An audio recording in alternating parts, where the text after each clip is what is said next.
Today I'm speaking with Jillian Aurora. Jillian, thank you so much for joining me today. Thank you so much for having me. And may I ask, is Aurora your real last name, or is that a pen name? Well, we're just going to jump right into the story. That's actually my chosen name. I legally changed it this January was when I started that process. Okay. So yeah.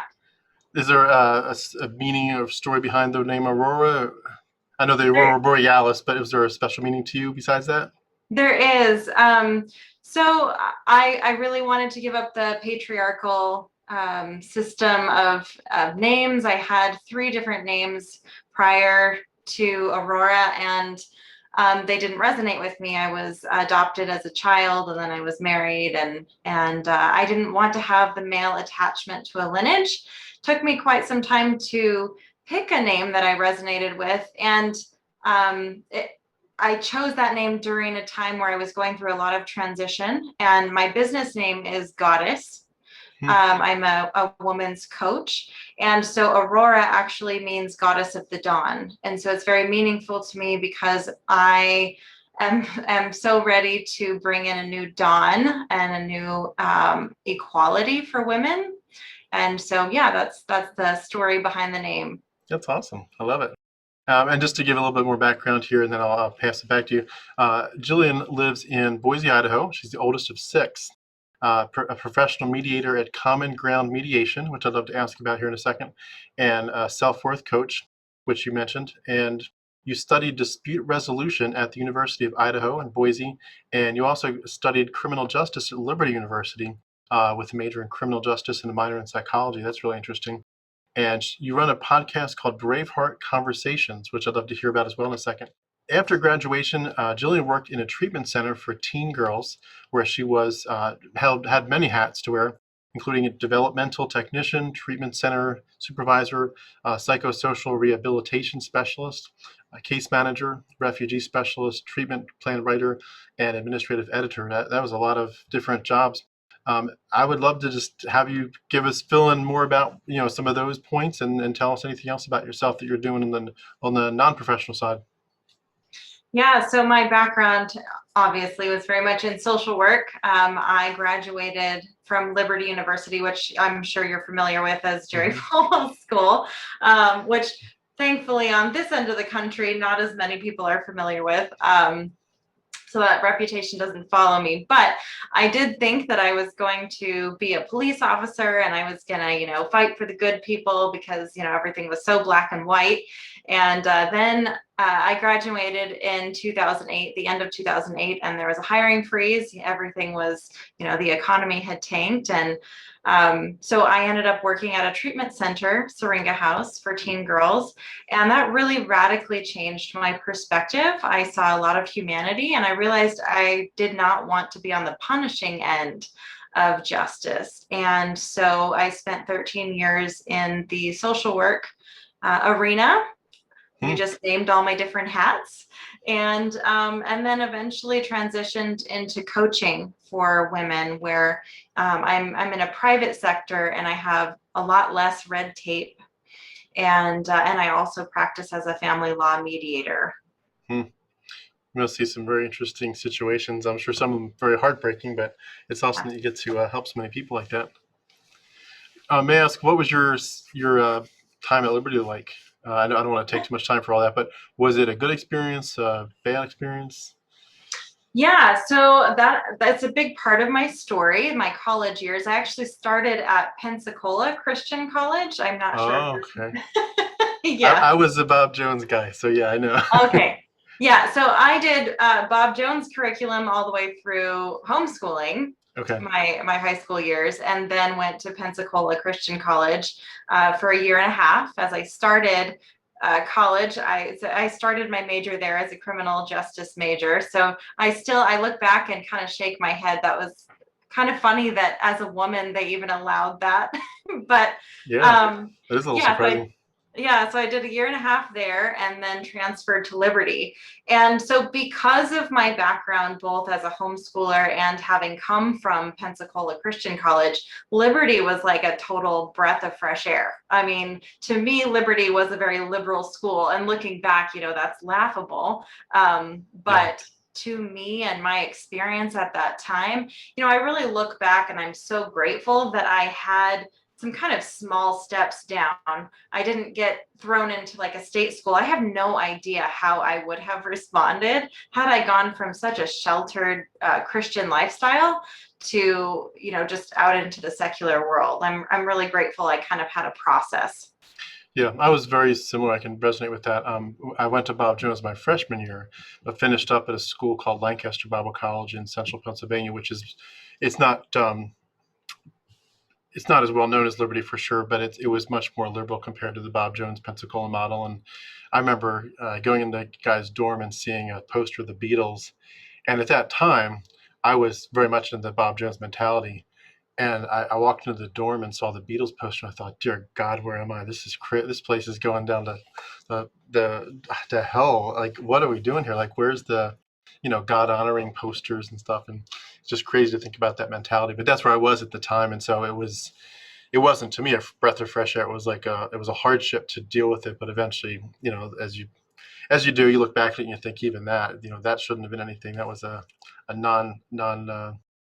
non-starter, and certainly not a good place to be. Even though it was much more liberal, it was still not a good place to be. But anyway, may I ask, you mentioned that you were adopted. When you said the oldest of six, was that oldest of six kids that were from your family of origin, or the oldest of six in the family that you were adopted into? Actually, both. Okay. So my birth mother married a man with 3 children, and then he adopted me. And I was the Okay. oldest, both of my one biological sister, and then my additional 3 siblings. And then I had another foster sibling shortly after that as well. And he stayed with us for 13 years. Hmm. Was that a positive experience having so many varied siblings and being in that situation, or were some negatives about that? And if I'm Um, jumping ahead too much, feel free we can pause that if you want to save it. no, It's up to you. no, it's all good. I didn't mind having a big family. It was strange to go from it was such a radically different experience. So I went from having one sister who had Down syndrome and my dad who was a meth addict and just in complete chaos. He was just like in and out of jail, and there was violence in the home, and it was a very different situation than he left, and about a year later my mom remarried and I have all these new siblings. Then we pretty much go straight into homeschooling and we get super radicalized. Hmm. And so it So was this just whole like, spectrum. yeah, really starkly different experiences, which I'm actually really grateful for because I realize as the oldest, some of my early developmental years were spent not being radicalized. Yeah. And I see some of my younger siblings are way more affected than I feel I was. Hmm. Do you know did you follow your dad's story? Like, did he get healthy at some point? He did. Yeah, I reconnected with him when I was 20. So I spent about, let's see, I was 6 years old when he originally left. So 14 years later, reconnected with him. Hmm. And yeah, he got into NA and he had cleaned up by then, and we have a pretty good relationship now. What's interesting is when I reconnected with him, I was still very religious and he was not. And then a few years down the road, we switched at almost exactly the same time. I became non-religious and then he went back into Seventh-day Adventist, pretty Wow. strict theology. So there's still a little bit of disconnection there, but I Hmm. don't know. I still hold out hope. That's crazy. What a swing and back and forth for both of you. I was just going to mention too here as part of the bio. I noticed that with your helping people, that some of the topics you list on your website, which by the way, for anyone that doesn't know Jillian, I'll of course have the links beneath the website, beneath the video, so you can check her out. Go to her podcast and like and subscribe and all that. But on your website, you talk about topics that you deal with, including self-acceptance, courage, self-worth, boundary setting, living unapologetically, following your inspiration, dealing with toxic relationships, living after trauma, self-trust, and understanding masculine and feminine energy. Those are some really big topics. I feel like I want to ask you about them, but I'm thinking that probably maybe I should hold off my questions for them, because some of your story is probably going to address how you got so deeply involved and so so powerful in some of these different topics. So maybe I'll hold off my top questions on that, but just to mention to everyone that that's kind of some of your focus right now, and what you do to help people. So I'd love to just hear more of your background. I know there's a lot. You gave me some notes here, but I know there's probably a lot more. I think your story is going to be one of the more interesting ones that I've interviewed with. I just, looking through your list of bullet points that you gave me, you've been through more than most. I'll put it that way. It seems like you've been through more than most. So take us in. Where are you coming from spiritually? Yeah, so let's start at the beginning. So again, early childhood. So I go through this crazy transition where my birth bio dad is totally not on the religious spectrum, and then we dive in with my adopted father, which, you know, my mom and my adopted dad both already came from a religious perspective. He had been like a youth pastor. But I don't think that they weren't as extreme or radical on their own. And once they got together, I don't know if it was just that we had so many kids or what the deal was, but we went pretty heavy into church. We were very sheltered. I'm not sure if you've ever heard of Jonathan Linval. He he's part of the like Bill Gothard following. And I would say in some ways he's more radical than Bill Gothard, but our family was very, very avid followers of Jonathan Linval. And so we got very, very sheltered as far as not associating with any other non-Christian families. It was only the church. And even in the church, my parents believed in something called shadowing, which meant we were to be the shadow of our parents. We were always supposed to be in the same room. We weren't allowed to go off in another room with friends. And so it was a very, very closely monitored situation all the time.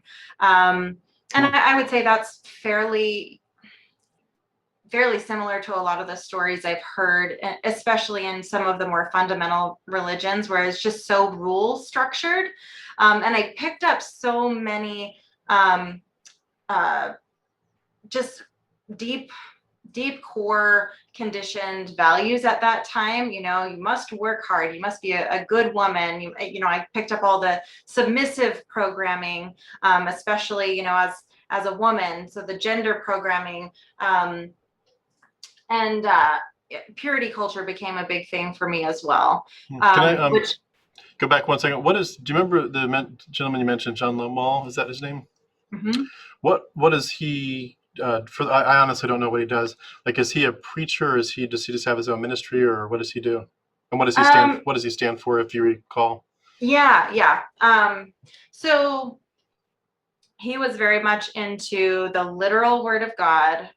He believed that most of Christianity, most of mainstream Christianity had it wrong. We weren't nearly as strict as we should be, you know, very, very heavy on creationism. We were huge Ken Ham fans. I could probably still sing you all the songs, you know, the Buddy Davis songs. And he was really into women wearing dresses. I made all of my own clothes. He was very into women being domesticated. There was not a big emphasis on education for me because I'm a woman. You know, the only appropriate career would have been to be a teacher or a nurse or a missionary. And during my childhood, I really wanted to be a missionary. I think because something innately in me did not want to be just a possession of a man. And I couldn't have ever put that into words, but that felt more independent to me. Hmm. And yeah, so he believed in, very heavy modesty,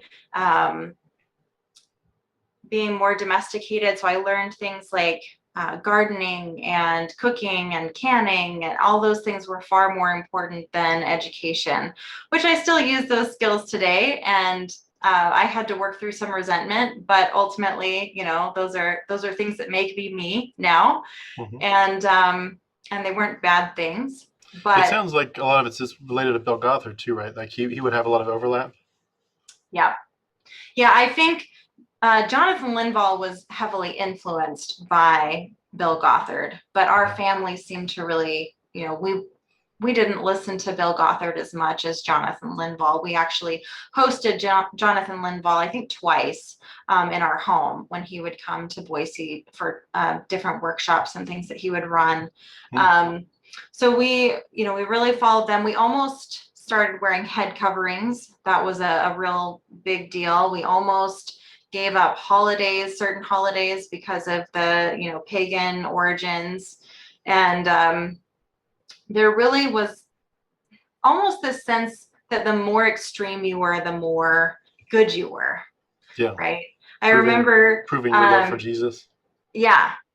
And I remember going through purges, where we would get rid of books and we would get rid of movies and we would get rid of anything that could potentially be something that Jesus wouldn't like. And I remember getting rid of my whole Nancy Drew series. I remember getting rid of all my Barbies. I remember, Goosebumps. Any of the books that, were somewhat okay in my previous life were not. And Yeah. even Anne of Green Gables was you had to get rid of her?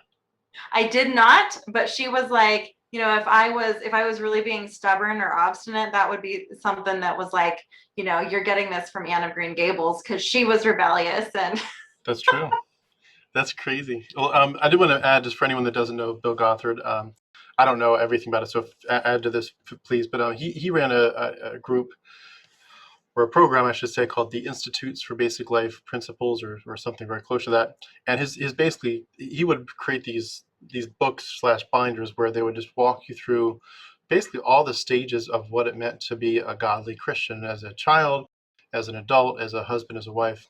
And it's always ironic to me that, as far as I know, he never married, and yet he was given some really interesting advice for married people about how to have a good marriage. And even, I think I heard someone tell me that didn't verify this, but someone told me that there was even some stuff about intimacy in a marriage. And it's like, it was really weird. And his ministry got sidetracked because he got caught doing some stuff he shouldn't have done that was inappropriate. And I believe, if I'm not mistaken as well, that he was part of the Duggars world as well, where he was kind of part of their counseling and so forth, which is really not surprising, but it's interesting. But is there anything more about Bill Gothard you'd add for anyone that doesn't know him? I actually didn't know those things. That's really interesting. Okay. Yeah, we had, I don't recall it very clearly, but we had Bill Gothard once in town to do one of his workshops, and I remember going, but I don't remember a lot about it. I remember a lot more of Jonathan Linval. And I remember really idolizing his daughters. Linval was also very connected to Maranatha Chapman. I'm not sure if you're familiar with this story. It sounds familiar, but I don't know the story behind it. I think the name rings a bell. So Maranatha Chapman lives in Texas. I can't remember if it's Houston. I can't remember the part of Texas, but we really idolized her. She was married at 15, I want to say, to a 26-year-old man. And he like fell in love with her as he was like, he babysat her and then asked for her hand in marriage when she was like 13. I mean, the story is really screwed up. And we went and stayed with them. Of course, at that point, Maranatha was older, but She then also had, I forget how many children, but she has a whole bunch of children who also got married very young. And I look back and I'm absolutely appalled that that was something that I idolized her. That's, what I wanted to be. And Hmm. wow, stories like that. It's just like the FLDS or any of those other radical groups that you look at that are marrying off children really young. And it's so inappropriate and so so patriarchal. It's hard to believe that we aren't further beyond that. It is, and it really is tied to this idea that, and you alluded to this several times, but I'll just added my 2 cents. It's this idea that the best life that you can have first as a family, the best life you can have as a family is to be basically outbreeding the pagans. Have a big family. You obviously want to preach the gospel, and live it, but you want to basically expand the kingdom of God on earth until the rapture or whatever they believe. You want to expand the kingdom of God as much as you can, and part of that is just to literally have so many kids that you can outvote the pagans and all that. And so to have as many as you could, that's the Duggars and all those people, to have a lot of kids is seen as a privilege. And of course, I would agree in the sense that children are a privilege, and I love it. We've got 4 kids under age 7. They're a handful, but they're beautiful, and I love every minute of it. But the idea that they're a privilege, not just in life, but in the sense from God, and that the more you can have, it's that going to the quiverfull movement, the more you can have, the more blessed you are from God to have your quiver full of kids. And the idea is it's almost like a pyramid scheme. If I, as the pagan, have 1 or 2 kids, and they only have 1 or 2 kids, well, a couple of generations later, we only have a small group. Whereas if the quiverfull, if they all have 12, and then each of those have 12, and each of those have 12, this pyramid scheme is off the charts. And they can just basically outvote everybody. And the other part of this is really that from a woman's perspective, there's no better life than to basically be making little soldiers for Jesus. And there's so much. I was going to say, I'll pass it back to you. I'm sure there's some comments you could add to that too. Oh yeah, I mean that's exactly what I grew up with. I remember women in our church who were having children at the same time as their daughters were having children, and there are 14 kids in, and I live very close to Mormon culture too. I'm surrounded by Mormons, and it's the same kind of philosophy that, you just have a whole bunch of kids and you do expand so rapidly. You're creating your own army. Yeah. And would you say that you mentioned the word patriarchy? Could you feel, just for someone that's maybe not as familiar with that background, the whole idea of the hierarchy that God has set up for, men and women and children? Yes, this was so clearly burned into my brain, and I didn't hear it as patriarchy when I was growing up, but um, from a very young age, you don't even really acknowledge, you don't even consciously understand the idea that you're only being told about a male God, right? That's the first thing. You're only being told about a male God. There's never a goddess. There's never a feminine part of God.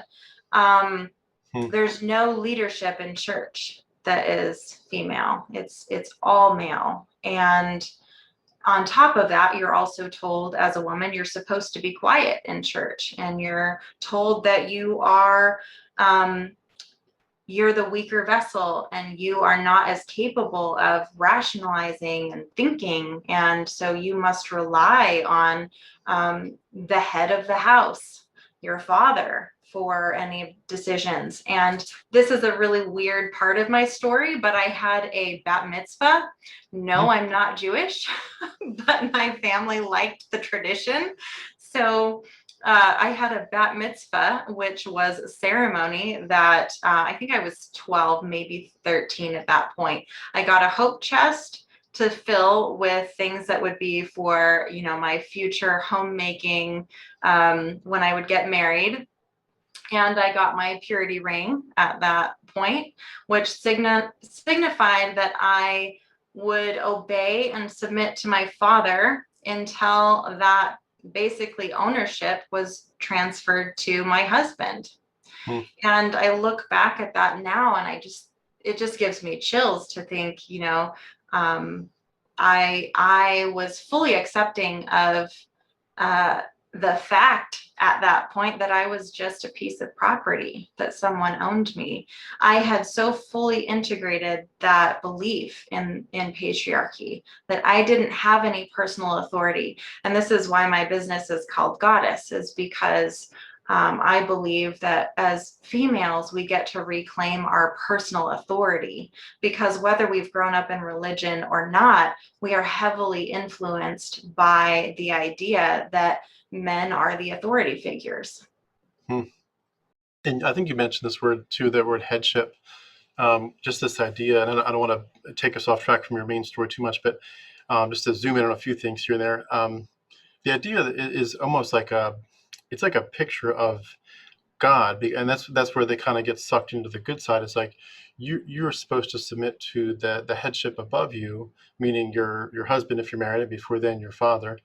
But it's a really a bigger picture of we as a family are to submit to Christ as our Savior, Lord and Savior, and He submits, of course, to the Father, and we collectively, not just as a family, but as a church family, are submitting to the Lord, and He submits to His Father Yahweh, and that it's almost like a picture of like on earth as it is in heaven. Like Jesus is obviously they would say it this way, is like Jesus is worth as much as Yahweh, because they're the same, they're God, they're one and the same, but he still ranks himself beneath them and says, I will submit not my will but yours. And so in a similar sense, the church sets itself up in a way where there's leaders, the pastors, and they would say, we're not more important than you, the flock, but you do need to submit to us as the ones that God set up. And the same, it trickles down into the family. But the problem is, besides the big one, meaning the biggest one, meaning it's mythology, it's not even real. But apart from that, you set people up to really not question authority, even if it's good authority, but especially if it's bad authority. You're just like, I'm supposed to submit. And some people get the luck of the draw. They get a really good father or a really good husband or a really good pastor, and those people don't abuse some people. And that's really cool that there's some good people out there that don't want to extend their power. But there's also a lot of bad stories out there, and people don't feel like they're empowered to speak up. I mean, have you heard some of those stories, or do you feel like that's part of your story as well? It is my story. Yeah, so we can jump into that part Sure. too. I really feel that the church really set me up to be very vulnerable to abuse, Hmm. because of this whole idea that I can't trust myself as a woman and I'm supposed to submit. And obedience is really such a strong value in the church, this unquestioning obedience. Um, I ended up in a couple of different relationships, both, I mean, romantically and professionally. Really, I chose social work, which was also a very predatory field in many ways. Hmm. It's a very consuming, you're not supposed to ask for very much pay in return for giving a lot. And that came Hmm. from, I think, my belief system in Christianity was give, give, give, right? The first will be last and the last will be first. And so I really had this deeply embedded belief that I needed to be selfless. Um, and that also led me into some really destructive interpersonal relationships, that led me into some romantic relationships where I got intertwined with people who were into addictions, and they were just very like broken people.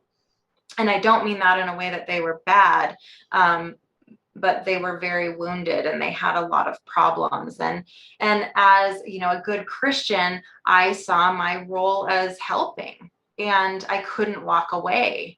And um, and so it took me like so many years to untangle all of the pieces of codependency that really were deeply rooted in me from religion. Hmm. I feel that Christianity made me very vulnerable to needing to be selfless endlessly, which meant tolerating abuse, right? Hmm. Loyalty programming especially around marriage. You know, if you make a promise, till death do you part, you know, you don't leave. And especially as a woman in the church, I remember even my own mother was told to stay in a marriage where she was being not physically abused, but there were some other abuse tactics happening. And the church often doesn't acknowledge that. You know, they will tell you, you know, God knew what he was doing when he put you in that marriage, and he won't give you more than you can handle. And you know, there's a lot of really clear messages sent from the church. You keep it private, you keep it in the family, you don't talk about it, you don't leave, and Yeah. you prioritize the kids. And that that sets so many women up for abusive relationships Yeah. and the complete inability to leave, psychologically, but also how do you leave when you don't have any support? You know, the people that are closest to you are the ones telling you to stay. Yeah. And who will severely judge you if you fall out of line. Yep. Yeah. And one of the bigger things too that we haven't touched on yet, but I just want to add to make sure I don't forget before we move on to the next topics eventually. Just the theology behind it. I mean, when you look at the Bible, it says God created Adam, and basically it looks like in the picture God was kind of going to stop there. It says he looked to see, was there a compatible helper, and he's like, oh no, I can't find anybody. Okay, well, I guess we'll make women then. You know, it's like an afterthought. And then it says you're there to be his helpmeet, or whatever it says in the King James. I think I'm pulling my King James out, but to be your helpmeet. And then, you know, who is blamed for the fall? Adam certainly added to it, and judicially, with, you know, the Romans passages that talks about how we're in Adam judicially, and so we need to be in Christ judicially. But it says in I believe it's First Timothy that Eve being deceived was the transgressor, and therefore that's why she needs to be in a subservient role to the men. She's the one that basically brought this on us all, and it's not the whole story. It's a very specific canon, and a different canon, meaning the Enoch version, which was have you read the Book of Enoch yet? Not, The book of it's a real interesting. I recommend it to our audience to consider reading it. If you if you really ever want to dive into the origins of Christianity, if you don't, and it's not for everyone. Some people just they have other focuses. So I'm not saying it's for everyone, but if you really do feel like you're burdened to understand more of where it came from, we cannot understand Christianity's origins without the Book of Enoch. It quotes it 100 times in the New Testament. Jesus quotes it as scripture. Remember that passage where the Sadducees try to trick him, and they say this woman had 7 husbands, and you know, and then eventually the last one died. So in heaven, which one does she get to marry? And Jesus responds, "You guys are mistaken because you don't know the scriptures." And then he goes on to quote the scriptures. Well, what's the scripture he quotes? It's the Book of Enoch. So he quotes it over and over, all over. But in the Book of Enoch, it's not Eve that's the primary issue. It's the fallen angels, the angels that Lucifer did. But they also, the women in that story also in that version of it, they become the problem because the fallen angels basically copulate with the women of Earth and create the giants, the Nephilim. And so again, the women are like the seductresses. You know, in the primary issue of Eve brought us into this sinful situation with the fruit. She's blamed in the fallen angels story with Enoch. They're blamed because the fallen angels couldn't keep themselves off of the human women. And so either way, you get this blame, blame, blame, and then you add into it this whole keep yourself quiet, ask your husband at home in the New Testament. But you also get I'm probably, this is a good setup maybe to pass it back to you with the modesty movement, but the idea that you are a inherent seductress, just the fact that you exist and have curves, there's something inherently, and if you really want to love your brothers in Christ, you will basically hide a huge part of your identity to just cover up. And could you elaborate on what that means for someone who's not familiar with the modesty movement or the purity movement? it's a really big deal. And you know, I think an accurate description for me is, because my body was made bad and wrong, you know, it was this idea that if I didn't cover it enough, and even if I did, I could still be, the catalyst for someone else sinning. It was a very dangerous thing to me. I saw my body as being dangerous. I saw myself as being dangerous. And I saw, I had fear of what the consequences could be for myself, because I was surrounded by people who would say things like, well, if a woman got raped, what was she wearing? Was she being too provocative? So I lived in fear of my own body, because it could harm me. It could literally put me in a position where I could be harmed, and that would also be my fault that they had committed some terrible offense. It's that whole temptress idea. And so I really felt like I was safer to just amputate that part of me. It's like the whole sexual identity at all. It was like, just get rid of it, because it's just so much safer not to have it. And that really wreaks a lot of havoc for all of the people that came through purity culture. You can't come from that mindset and then jump into a marriage or a long-term relationship and not have that impact you. So, I spent a lot of years in my marriage wondering what was wrong with me. And there were some issues in that marriage as well. This was, again, someone who was an addict and broken in a lot of ways, but it was compounded. I had all this religious conditioning, and I was also with someone who was also very much, sexuality is revolving around a man's pleasure, which is the predominant. I mean, just culturally, you don't even have to be coming from a religious background for that to be true. But that puts a lot of women in a position to think, what is wrong with me if I don't have sex drive, or it's like foreign, because you've literally detached from it. So then you research, what the hell is wrong with me, when there's nothing wrong with you. It's that you have completely detached yourself from this part as a coping skill. So yeah, I think that there's so much destruction that's been done. There's a great book called Pure by, I think it's Linda K. Klein, I believe is the author, but it was a fantastic book all about purity culture and just the variety of ways that people have been impacted by it. You've touched on a whole bunch of topics there. It could almost be its own topic for an interview, but I did want to mention a couple other things in that before we nail that one shut. Part of my shock as I deconverted, and we'll talk about so as bugs still get coming at me.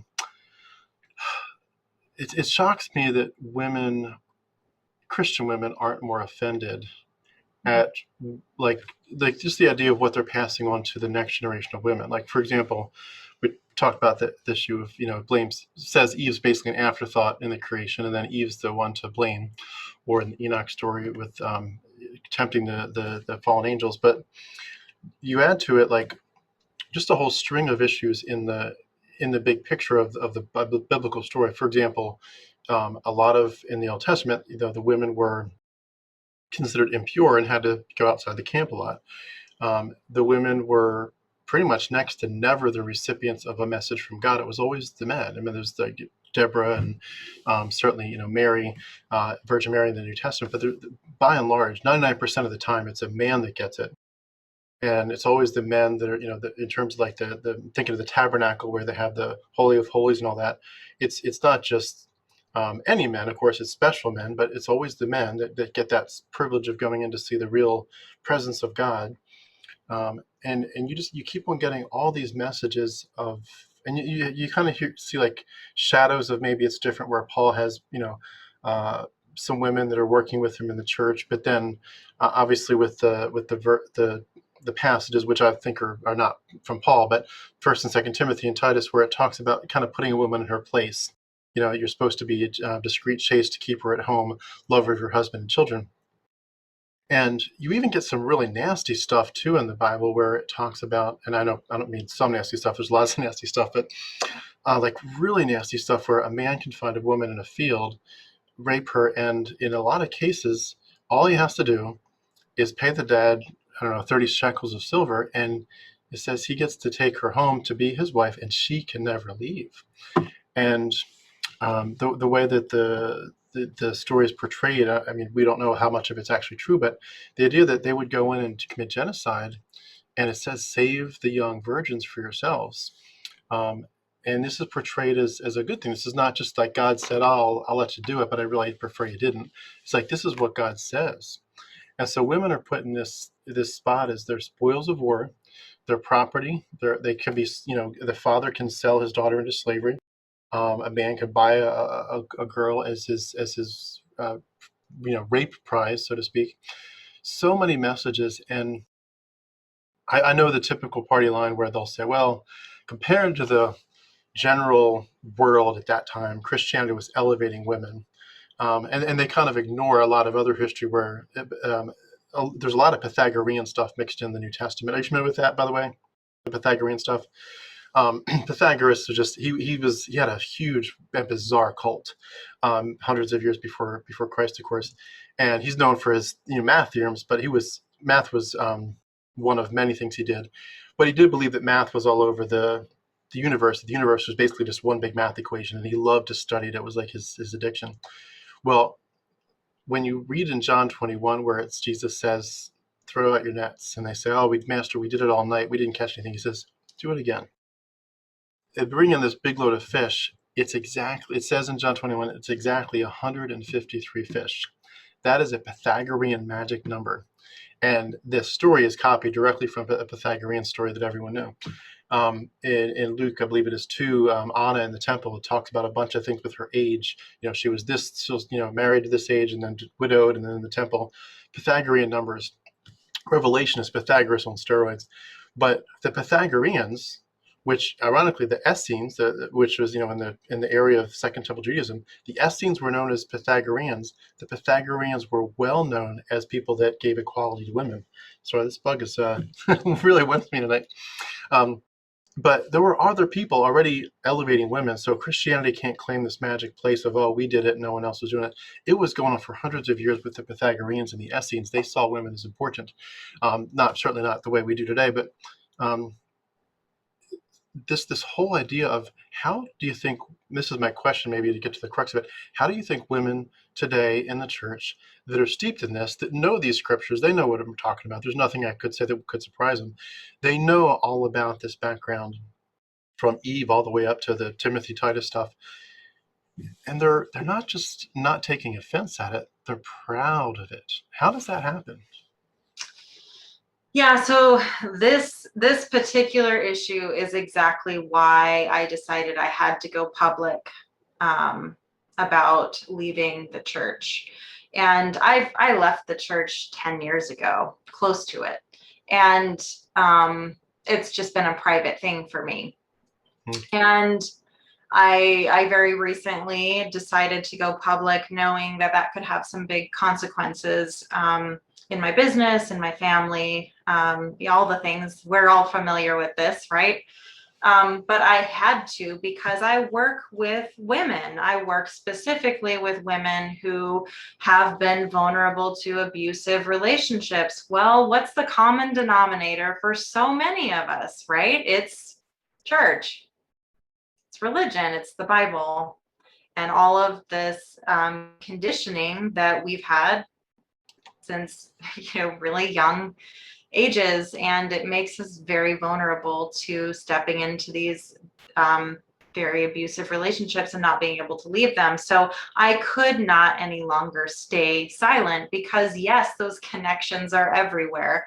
And I think the Bible is one of the most hateful books towards women. It's incredibly hateful and sexist. And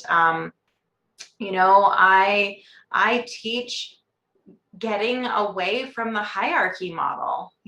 Any hierarchy model is not going to be fair and equitable for women. It literally places them as slaves. Like, we have been slaves, we have been property for most of history.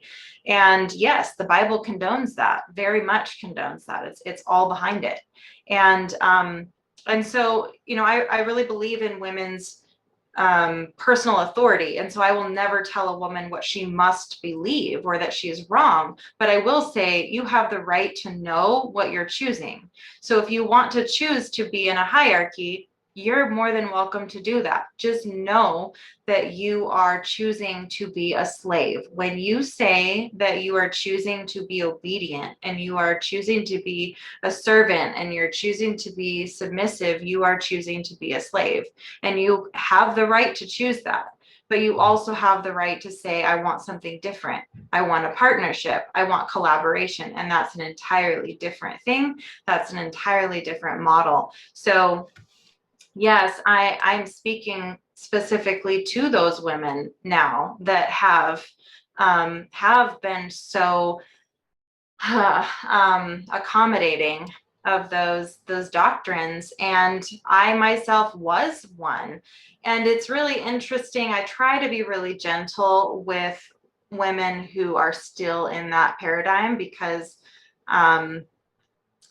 I think Christians in general can be very fragile because they're not used to being confronted. And I don't hear a lot of good, anything that holds weight. It's context. That's the number one. Well, yes, the Old Testament was just context, historical context, cultural context. It's all bullshit. It's like, sorry, I don't know if I'm allowed to cuss on this Sure. platform.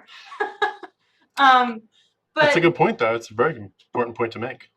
Yeah, I mean, I don't think that there is any justifiable context. In fact, I make a lot of parallels between abusive dynamics in relationships and abusive dynamics in religion, or specifically with the God of the Bible. And I have a meme that is basically a mirror image of the cycle of abuse, but it's with God. And so you go through the tension building and the explosion and the love bombing honeymoon period, and it's all there with God. And we wonder why we repeat these models, right? Because we've been accustomed to them happening over and over. As a childhood, we're seeing these play out in Bible references. And so I think today it's not uncommon for people to justify why a woman was abused. Well, if you hadn't said it that way, or if you hadn't have had a big mouth, or if you hadn't have done that, then maybe that wouldn't have happened. And it's the same exact lie that we're saying, when we look at biblical abuse and the abuse of women in the Bible. Oh, well, it's context. Oh, well, it's, there's no good reason. And we need to stop giving reasons why women are being treated violently. It's not acceptable. Yeah, it really, I should say, even as the broad issue of just how people, men and women, accept the stuff in the Bible that you're talking about, it's shocking. I mean, I remember with Matt Dillahunty. Mm-hmm. Matt, he talks about how, like, how can God have given these, commandments and all this, like, don't eat shellfish and, don't mix two kinds of fabrics, and he can't just say, don't have slaves, don't own people. And, you can add so many examples, like, don't do genital mutilation, don't stone people to death. If someone has sex before they're married, don't stone them to death. If someone picks up sticks on the Sabbath, don't stone them to death. Whatever it is, don't take people's land. All these issues that are so obvious to us, and yet it's I think it's a really big testament to the power of brainwashing and the power of the psychological abuse if you get them early enough. That if you start someone early enough, if whatever they see is normal, and especially if your whole community is doing it, and not just your little family, but your bigger groups, and your grandparents and their grandparents, if you get enough people, this way and that way everywhere, and especially if you're really sheltered where it's not just that everyone around is doing it, but there's some people that aren't. But like if they shelter, then they cut those people off. So you by and large stay within your groups, then you don't even see the other side. It's not even like, well, I could be like that other group. You're just like, there is no other group. Like we're the ones. And of course, even if you become aware of them, you clearly have this whole separation from the world, like they're being worldly. And so words like feminism or words like patriarchy become their keywords of like, oh, there's the worldly groups. We know what it means. We know what biblical feminism is, or biblical femininity is, and it's got nothing to do with those other fringe groups. And so they keep it very sheltered. And it's like you can't, like I've noticed this with, if you step away from some of these more um, societal and emotional and mental issues, so to speak, and just if you look, for example, at the issue of like, where did the Bible come from? Who made it? The issues of canonicity, of authorship, the idea of forgeries and counter forgeries, how they're copying, how the Luke and Acts are copies of the Iliad and the Odyssey, and how Mark's structured according to the Zodiac. All these issues. I've found that Christians don't have a structure to, like, they just can't receive it. No. And I think it was C.S. Lewis that said something like, even omnipotence can't give to you if you don't have the ability to receive. And of course, he was looking at it from a theistic perspective, like you have to have a primer. Your mind has to be open to say, and this is probably borrowing from Anne of Green Gables, but you have to have a scope for the imagination to say, and I loved Anne of Green Gables, by the way. I'm not ashamed to say it. I watched that over and over and over and over and over and over as a kid. But like you have to have this ability to say, maybe there's a different way to see this. And for a lot of people, that just those words alone, I mean, I don't mean like a tweaking way, like maybe I should just change something little, but like maybe this whole worldview is profoundly off. That is a blasphemous and disruptive thought, and they can't even go there. That's what you said, this vulnerability. They can't go there. Yeah, I agree. I also have to say I feel so disheartened by the way that so many of us do conflict. And I don't think that non-religious or atheist groups do much help in this arena when, I see so many people still out there, name calling, and like they're really shutting those conversations down and just reinforcing people's ideas, their religious programming.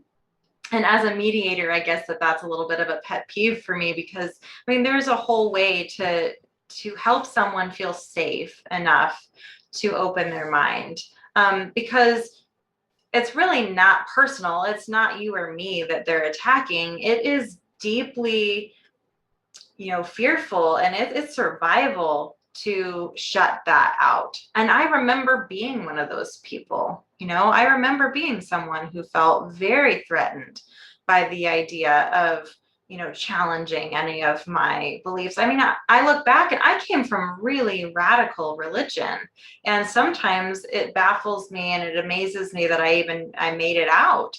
And sometimes it's hard to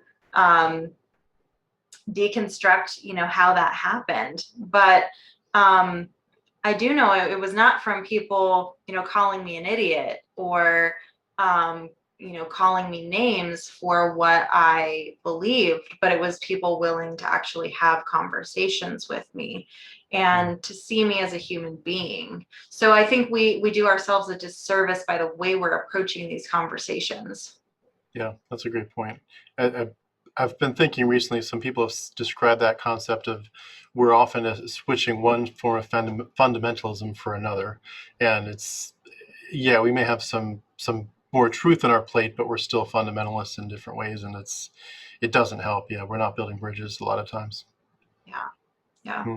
Well, I know we've taken a little bit of a detour from your path, but before we move too far in the future, could I ask to go back a few steps and talk not as much about what you were exposed to in terms of groups and dynamics, but in terms of actual beliefs? Like, did you have a time when you placed your faith in Christ as your savior, and what was that like? Yeah, so I was very much a zealot. I was all in. I remember, so my mom, of course, told me that when I was 4, I accepted Jesus into my heart. I don't know what kind of thought process you have at 4 years old, but apparently I had it.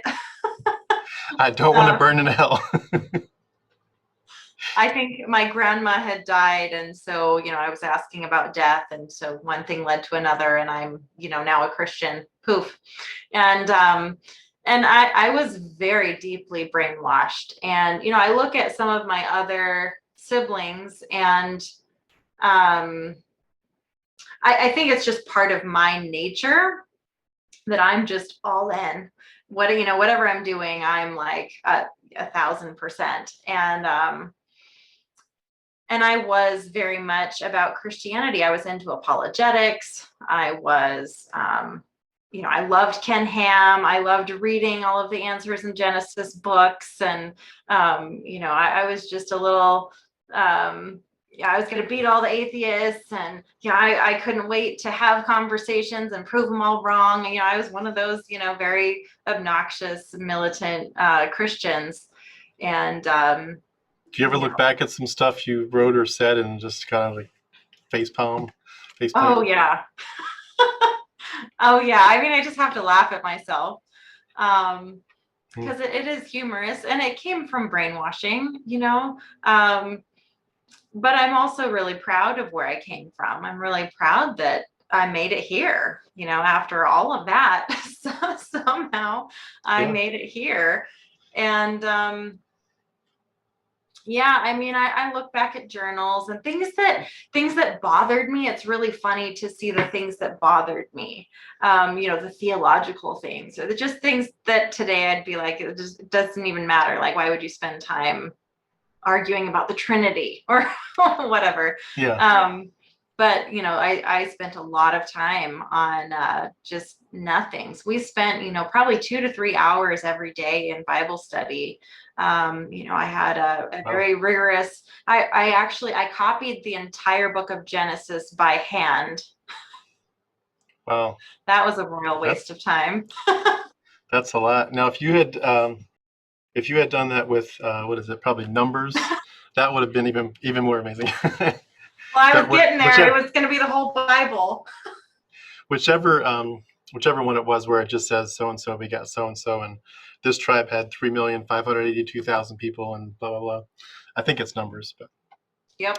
I made a copy as well, the whole Bible, but I kind of took a shortcut. I can type very quickly. I used to be able to type even faster, but when I was able to, I would say my pinnacle, I could type about 120 words a minute, and I would literally just like have the Bible there, and I'd type it, and I could do it without looking at the keyboard, so I'd be looking at the text, and I'd just look up every few minutes to make sure I didn't make any mistakes.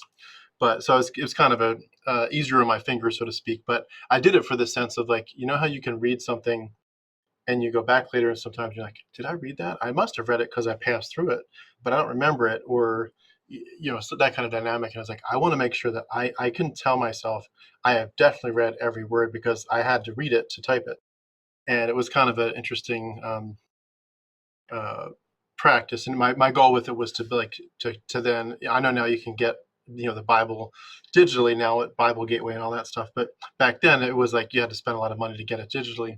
So I was like, I'm going to make my own copy, and then I'll just make my own little study Bible. I'll put all my notes right in the computer, and it's just funny the things that that are so important to you. But it with that kind of background, though, you definitely have this ability to say you are not just leaving a cultural Christianity. You really believed it. And could you just to wrap up this part, and then you can take us into your young adulthood next, but unless there's some other parts of it you want to share from your earlier childhood. But like, when you have people tell you something like, and I don't know if they do, but if they tell you something like, you left because you weren't really one of us, you weren't really a Christian, or you were you certainly didn't really taste God. Like, I had someone even this week tell me that if you really knew, like, you had a personal knowledge, an intimate relationship with Alpha and Omega, there's no way you would have left. You can't leave. That person, when you see the power, you taste it. There is no such thing as leaving. That's like leaving the very best love on the planet. knowing that the minute you turn away from it, you turning into utter darkness and terror and bad things. It's like, no one in their right mind would do it. So you clearly didn't actually experience the real God.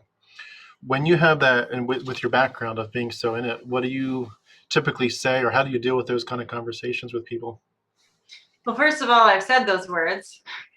So To other people? yeah. Yeah. The backlash is annoying to me. There's some of that discrediting, although I haven't experienced as much of that, because I do think a lot of the people that knew me during that time would have a hard time saying that to me. Meaning they knew how real it was to you? Yeah. Yeah. But I do get a lot of, like, my mom has said that I'm part of the elect, going back to Calvinism. I'm part of the elect, and so actually I just can't resist him, so I will be coming back. I think that's she the way really means that? Yeah. And so I think that's the way that she has rationalized, because it's such a deep thing to accept, for someone who's still in it. And that was part of my fear in going public is, it's this like nail in the coffin, right? It's final. Yeah. And I know that there's going to be some grief in that. But yeah, I hear those protests. I hear you're just angry. You've just been traumatized. You just want to sin yet? Have you had No, that one? I haven't gotten that one, and I'm kind of thinking, I don't know if I'll get that one, because I've been living in sin for a long, long time. So,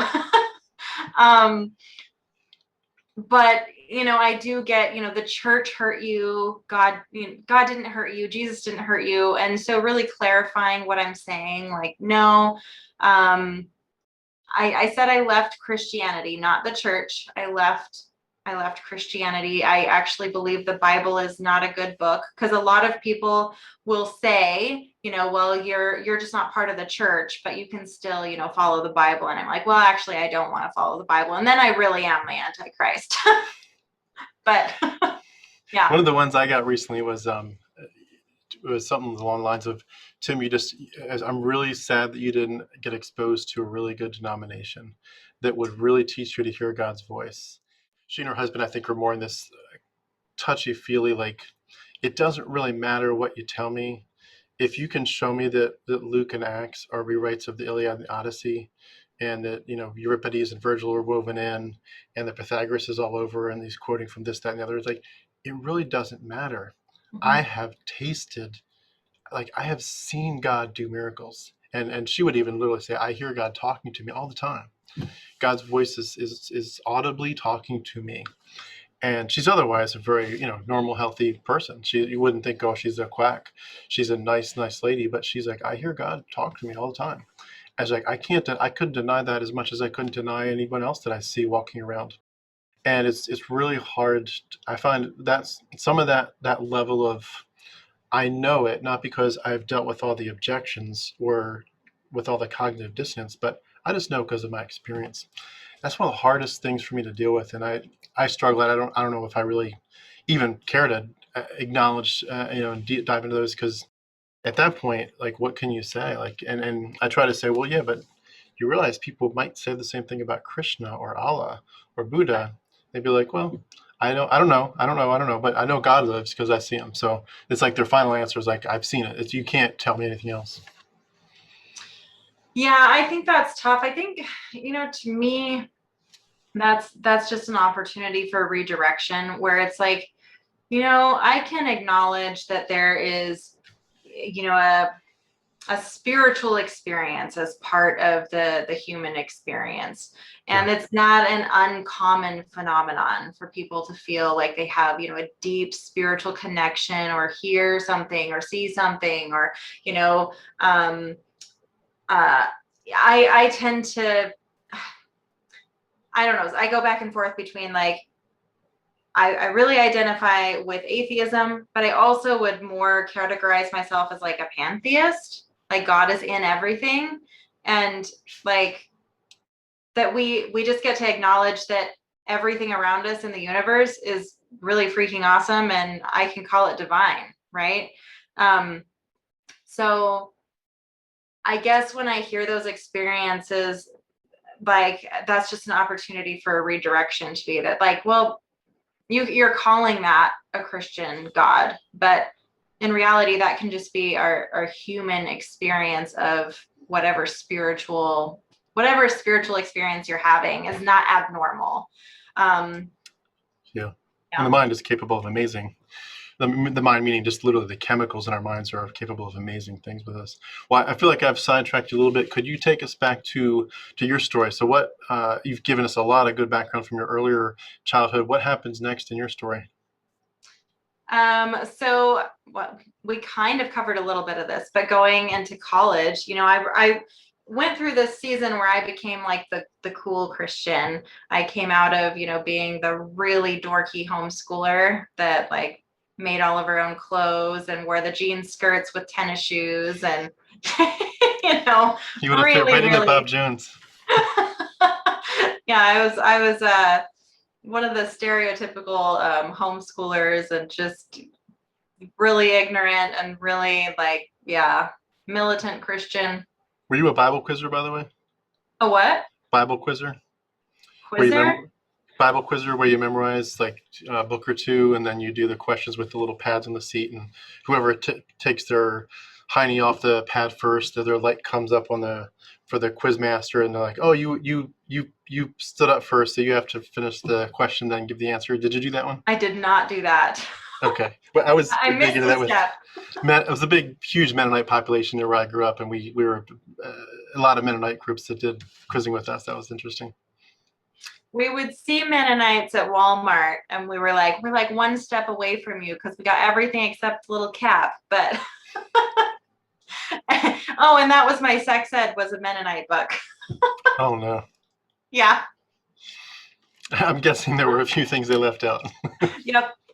Pretty generic book, but yeah. So I went from that, real just dorky human being to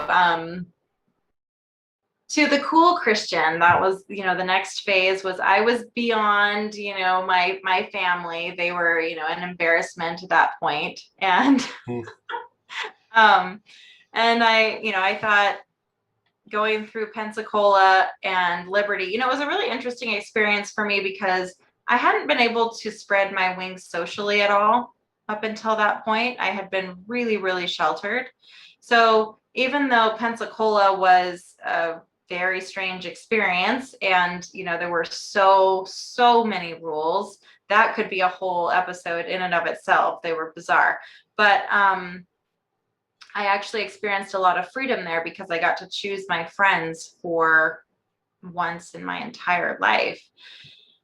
And I became the cool kid. And that was the whole, that was like high school that I never had. And so I kind of went through this experience in Pensacola and in Liberty where, I got good grades. I wore makeup. I was wearing fashionable clothing. Like I was it in my mind. Like I had made it.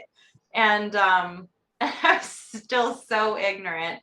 But I graduated and I came back home, and that's when I started work at Syringa House. And I was introduced to Shane Claiborne's work. I'm not sure if you're familiar with his books. So. He wrote a few things. One of them was Ordinary Radicals. And his perspective of Christianity was very, very liberal, very like socialistic. Like you shouldn't care about any material things. You should give everything away. which was a little bit destructive for me because that fed right into my codependency, and I was already feeling like I needed to be selfless. But it did change me in a lot of ways where I started seeing Christianity a lot differently as far as, oh, well, maybe I don't have to be Republican and conservative and a Christian. Maybe there's other things out there. It really expanded my mind in some ways. Yeah. This was a long unfolding for me. There was no like particular day where I was like, oh, I'm not religious anymore. Like it was a long, expansive process. But while working at Syringa House, which was the treatment center for teen girls, I worked weekends, so I could no longer go to church on Sundays. And that was a little bit of distance for me. And then I would take the girls to church whenever I could. So I was still very much a zealot, but I also was working with these girls who came from families with addiction, and some of them were sex offenders and drug offenders, and like it was just this whole gray area that I had never experienced before. I had been so taught to be judgmental of those people, and I fell in love with them. Like I really, really loved that work. And so awesome. I went through a really big transformation. I certainly had not let go of Christianity at that point, but there were a lot of core beliefs that were really loosening. So work really played a big element for me. Like I justified a lot because I was helping, right? This was like my ministry, and I could take them to church sometimes. So it was like there was a lot of justifying that it was very easy for me. But it still was one more step removed. And I didn't see it that way. I still very much saw myself as a Christian. And I was very proud of like celibacy and modesty, and I was still very wrapped up in all of that. Had any theological constructs started to fall apart at all at that point, like in terms of, for example, hell, eternal conscious torment? No, Nope. fate. Okay, so you were still at that point totally theologically aligned. Okay. Yep, I was. And I remember having a romantic partner at that time too, where like he was struggling with some of that, and I was like, whoa, no, like the Bible says this, like do not question it, Exactly. So yeah, I was still like, that was still very life or death for me. But in terms of like being more of a loving human being, a lot was shifting. That's awesome. And, I was really wrapped up in more of being like part of the progressive church, which was very, very different than, growing up. I was so much more of the conservative old school church. And I kind of saw that as more like I was more embarrassed of that and more condemning of that. So that had shifted. So had you grown up, I didn't ask, was it Baptist you grew up as? We actually bounced around. I think I counted 11 churches in my childhood. So we did everything from home church to Reformed church to Baptist to Assemblies of God. So we did the whole tongues thing for a while. Like we did everything. We got it all. And none of it was good enough for us. That was kind of the feel in our household. Is we were critical of everything, and we would hold up the Bible to every pastor, and you didn't get it right, and so we got to go. But yeah. Can I ask? I'm sorry. Go ahead. You have a note here about a tattoo. Is that referring to an actual literal tattoo?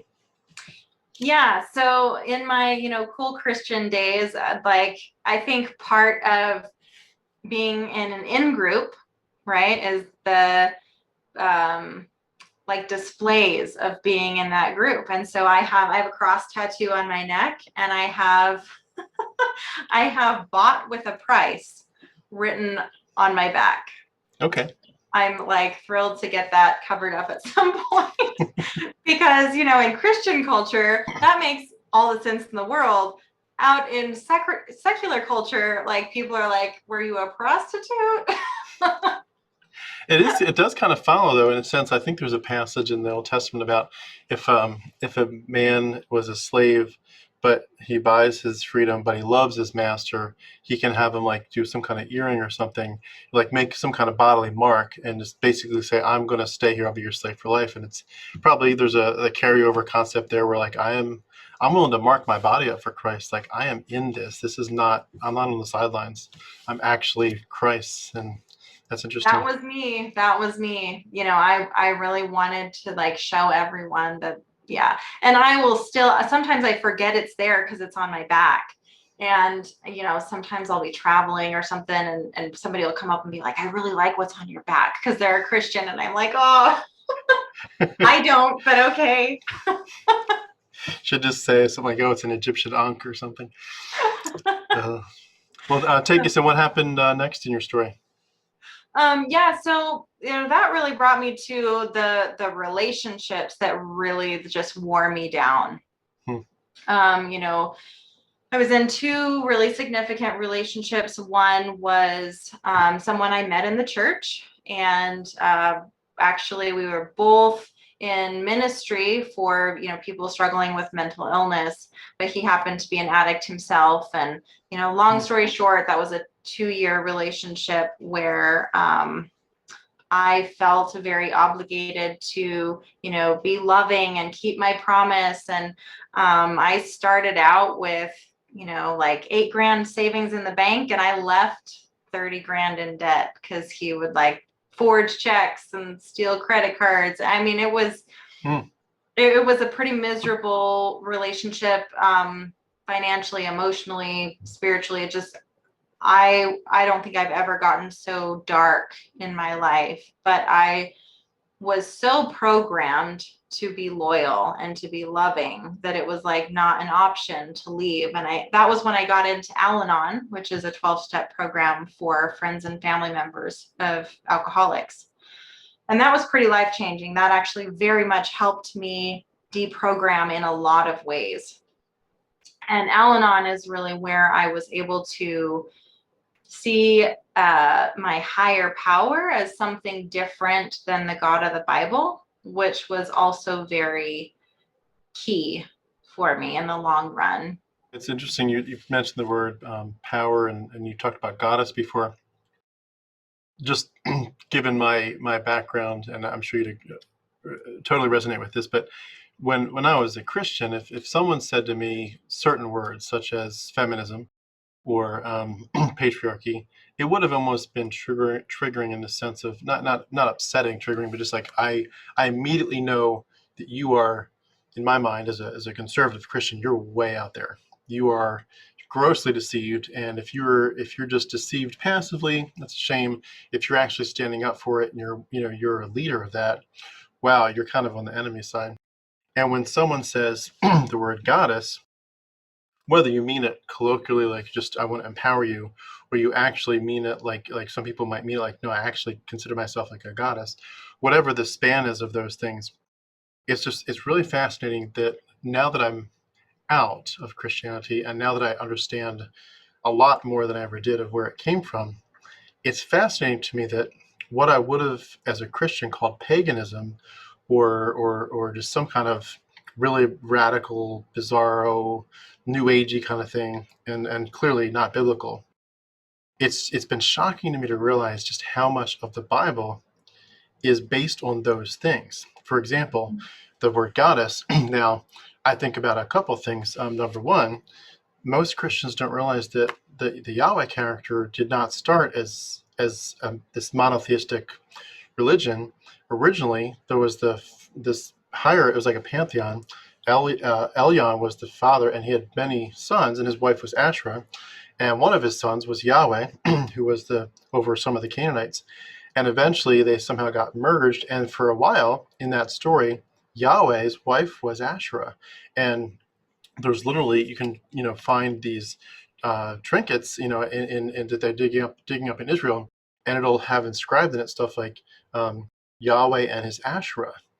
And this, it's just really amazing that there used to be goddess worship, and a lot of it was carried over where, like you see in the Proverbs, where it talks about wisdom crying out in the streets. Well, that's there was like a goddess Sophia concept going on, and different names earlier. But then when you get to the New Testament, you see the two Marys. It's amazing to me how many Christians don't stop and think about some of the ironies of the Bible.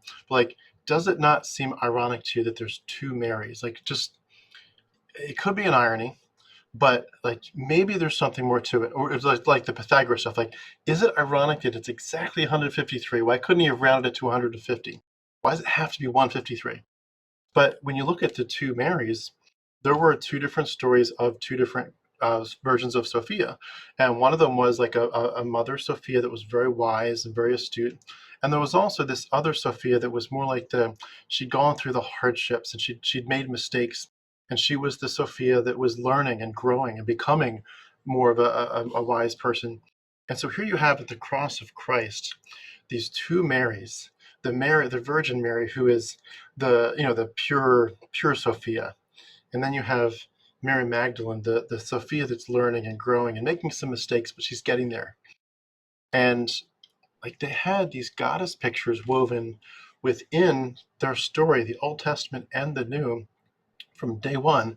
And it's just interesting to me. It's just as a reflection of how the word goddess used to be like such a horrible word to me, and now I'm like, it's not a horrible word, obviously, but to realize where there's history within Christianity of goddess stuff. And of course, we know there's 40 other gospels or more than that Christians don't read, of course, but 40 other gospels is 6 books of Acts. But in those, Mary Magdalene had a huge role in several of them. And it's amazing how that side of it is often just kind of hushed. Yeah, I think, for me, choosing the word goddess is really, I understand that it's outrageous because I used to think of it as being outrageous, but it really embodies the reclaiming of feminine authority. Yeah. And that's really what I want to convey, is we've eradicated feminine authority, whether it's in the Bible or just in culture in general. There was a lot of goddess worship prior to Christianity. And, a lot of things like, a big part of my recent journey, and leading up to me, coming public with my story, is really understanding the brutality that happened in the witch trials and the suppression of the feminine. And it all has just really accumulated to, like, I can't be quiet about this. It's just too much a part of our story. But, Bridget was a goddess that was overtaken by the Virgin Mary. So a lot of the sites that were Bridget worship sites were actually redone as the Virgin Mary, when the Catholics took over. And it's so interesting how many things were just rebranded. And then that's how, the Virgin Mary became such a figure of worship, is because they had to replace Bridget, because that was such a part of their culture. So it's really interesting when you see how, it's hard for me to keep my mouth shut when I see certain holidays and things celebrated now, because it's like, well, that has nothing to do with Christianity, but whatever you want to tell yourself. Could you take just a minute to add in the witch trial thing? I'm not sure if I know too much about that. I mean, I know generically that they've happened, but if you have any details you could share, I'd love to hear it. Yeah. I mean, I remember spending Halloweens in our basement watching documentaries of martyrs, right, burning at the stake. I remember John Huss and Wycliffe, and I remember, like, we didn't celebrate Halloween, but we talked about the martyrs of the faith, and we talked about them like nobody else was willing to go through this kind of pain, right? And come to find out, I realized there's like 100,000 women that were burned at the stake or hung or executed in some way in the witch trials. That's a lot of women that perished, and a lot of it was the same thing we've talked about, you know, earlier on in this conversation. That women were temptresses, and that was considered witchcraft. You know, she's putting a spell on you. The courtesans in the French era, really fascinating. You know, they were seen as prostitutes, which was a portion of what their role was, but they were also the only women who were allowed to be educated. They were the only women who were allowed to own property. They had some significant power as women that just didn't exist back then. And then they were all slaughtered for it. You know, women were demonized for just any power that they held. If they had property, they were a target. If they were good at midwifery or medicine, you know, doctors took over medicine, male doctors, and it used to be a female profession. The advisory role that they used to play politically, you know, they were the advisors, they held the wisdom. That became something that was completely eradicated. And you know, witch trials were a really great method to do that. And there was a lot of torture. I had no idea just the length of torture. Women could be held for a year, tortured, and you know, fingers cut off and smashed, and a lot of things that were eventually used in the Spanish Inquisition were done on women first. There were just so many things that I didn't know. That I actually own now the Hammer of the Witches, which is a book that was written to help hunt witches, and speaks about how to spot them and how to find the women that are hiding. And it's chilling. It's there's a lot of grief as a woman that I feel reading that, and putting the pieces together that seems so silent and buried. Like, we don't talk about these things, but they're really significant to our history and why we feel scared to talk today, and why we have all of these remnants of suppression today. It makes a lot more sense. Yeah, that's an interesting background. I'm scared to think about, especially sounds like there was a lot of wiggle room where people could have just misinterpreted, you know, a woman's intentions. I mean, you just do something the wrong way, and even if you literally had no idea what witchcraft officially even was, if someone in any kind of power and authority branded you, that was it. Like, you're on that side of it now. It's crazy to think about and horrifying. I definitely should learn more about that part of our history. Well, I know you brought us up so far to your young adulthood. What happened next at this point? I know you haven't talked about marriage yet. Is that the next step in this story? Yeah, so that was the second significant relationship, and you know, there's not a ton to talk about in that we haven't already. I learned to tolerate a lot of things from, you know, my religious upbringing. I was very ill-equipped to deal with verbal abuse and psychological abuse, and Al-Anon really helped me to deconstruct some of those beliefs. And I did eventually leave that relationship. But during the course of that marriage, I was there for 6 years, and he was actually an atheist. And I learned a lot of great things from that experience. I would not say that the clincher for me came from information from him. Actually, it came in a very strange way. I got really into Brene Brown's work. Are you familiar with her? No. Okay, so she is a shame and vulnerability researcher. Okay. And she's written many books on the topic of shame and vulnerability. And ironically, she still identifies as a Christian, but her work really helped me untangle, because her work talks about worthiness and the idea that shame is the feeling that you're not good enough. And I realized, so many things that she would say, like, your worth has no prerequisites. That really hit home for me. All of that religious programming said I was a piece of shit, right? Like, I remember over and over and over being told, your heart is deceitfully wicked above all else. Your righteousness is filthy rags.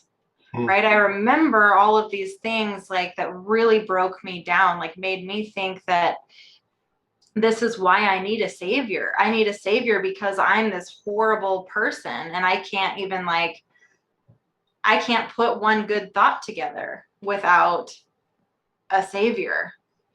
So her work was super instrumental to me, because then I realized, well, I can't actually believe that worth has no prerequisites, and I can't teach that unless I give up Christianity. Like, they don't work together. They can't coexist. And so it got very clear to me that I had to either be telling people that you are an awful human being, you need to do something to make yourself worth something, or I believed that people were born good enough and they were born worthy. And that was a big concept for me. That's so profound. I love that you brought that up. Just that alone is itself a couple topics, and it's people. The ironic thing is, so many of us, we get it so young and so beautifully, in the sense of like, yeah, you're unworthy, but God, yeah, you're don't trust yourself, but God did this great thing for you.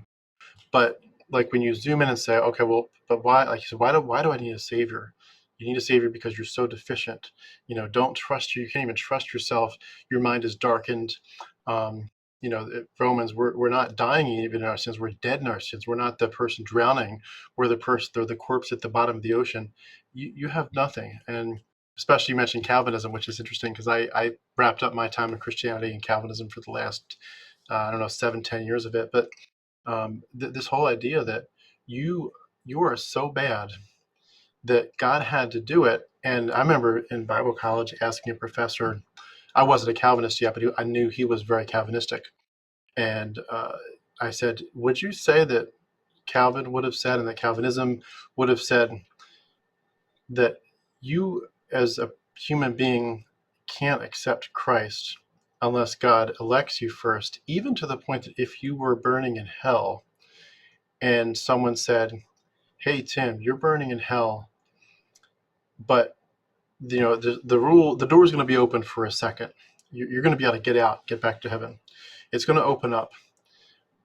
That even in the flames of hell, you're so bad that unless God actually elects you, you would still not choose him, that you would rather give God the finger and stay in hell and burn than turn and bow your knee and repent, purely because God didn't choose you. He didn't elect you.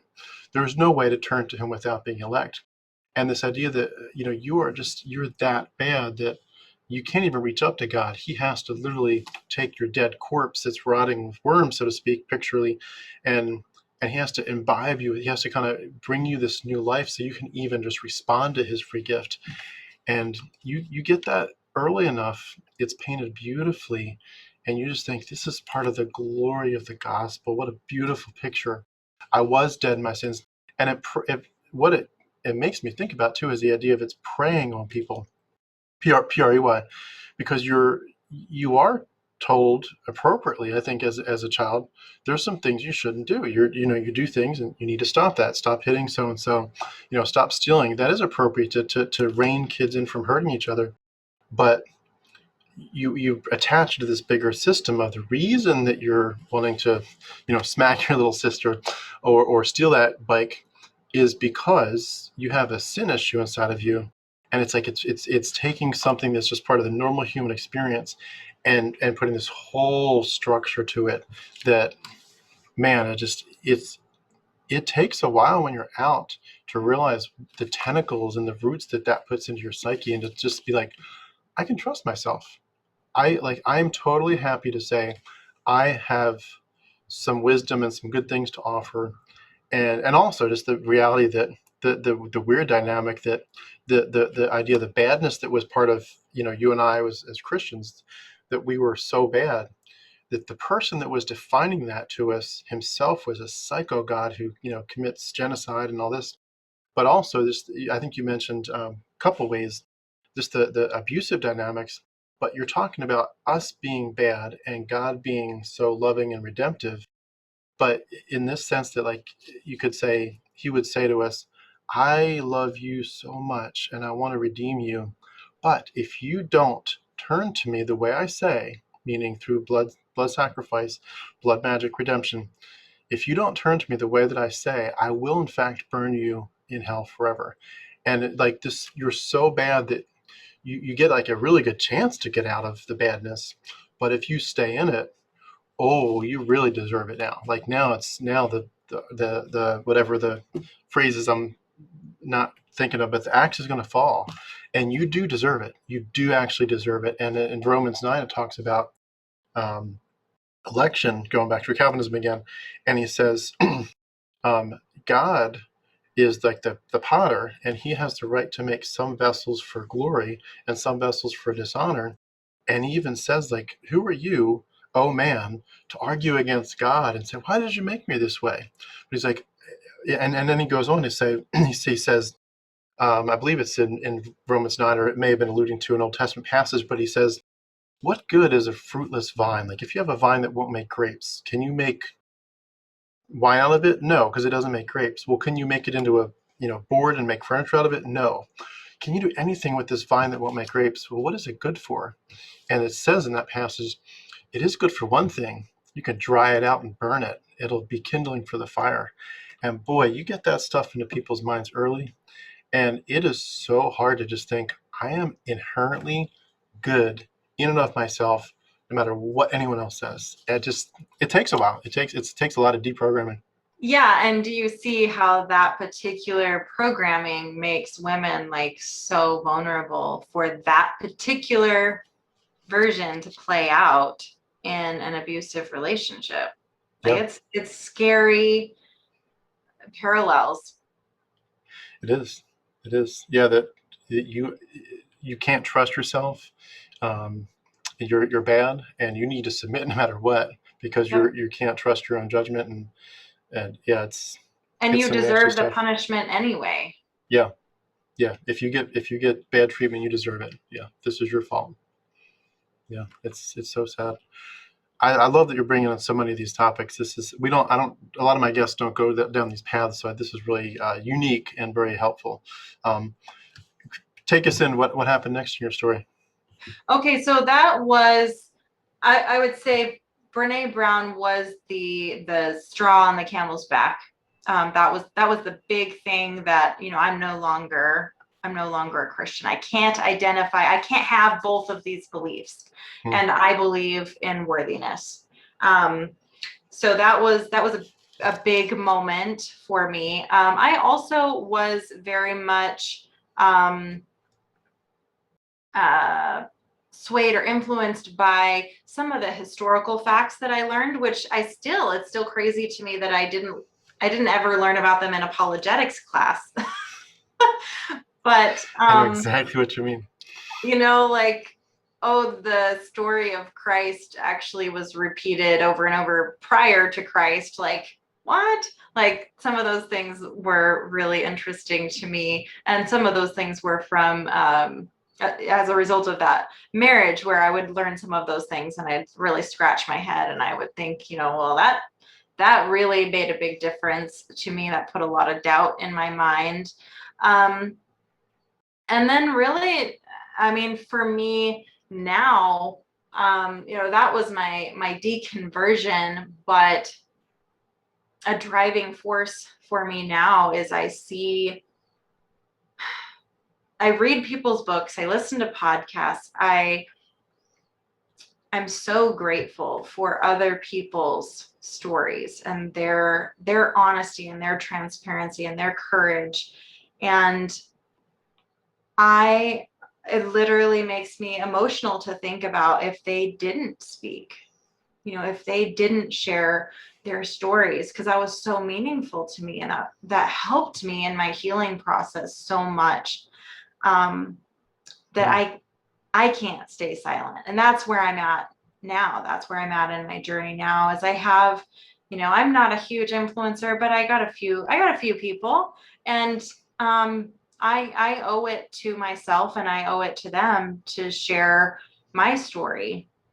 And I think, it's too easy for us to say my story doesn't matter. And, I've already worked with a lot of women in their personal story about, leaving a relationship. And I've already, heard all of the objections, like, it doesn't matter. It's done and over with. It's in the past. I don't want to be dramatic. And it's all the same resistance that comes up with religion. But I'm so grateful other people spoke.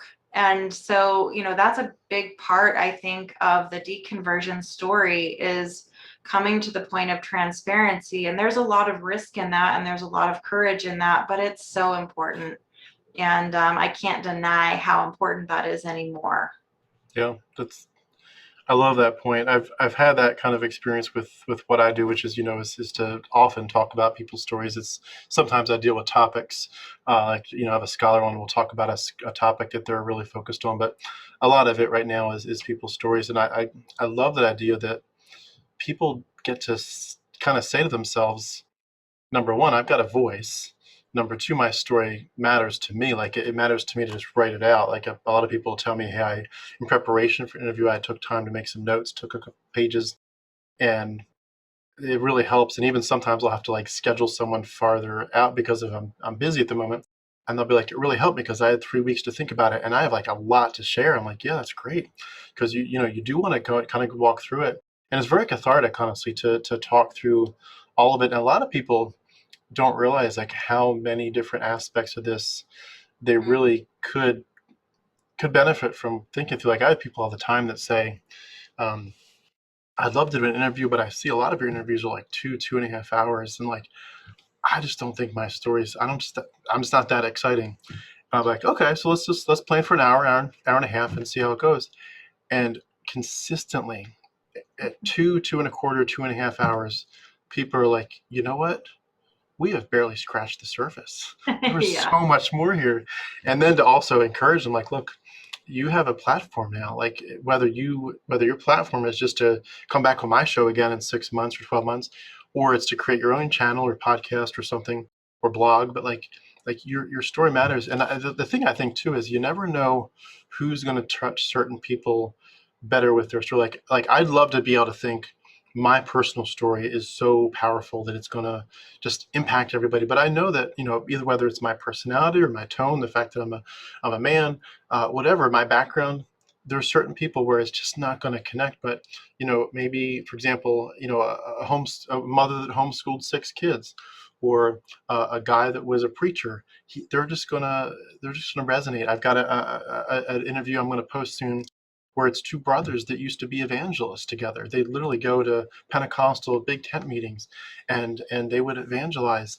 And you know what? That's not my background. I wasn't into Pentecostalism, and I didn't do tent meetings, but they would do these, revival meetings for like a Jimmy Swaggart type kind of thing.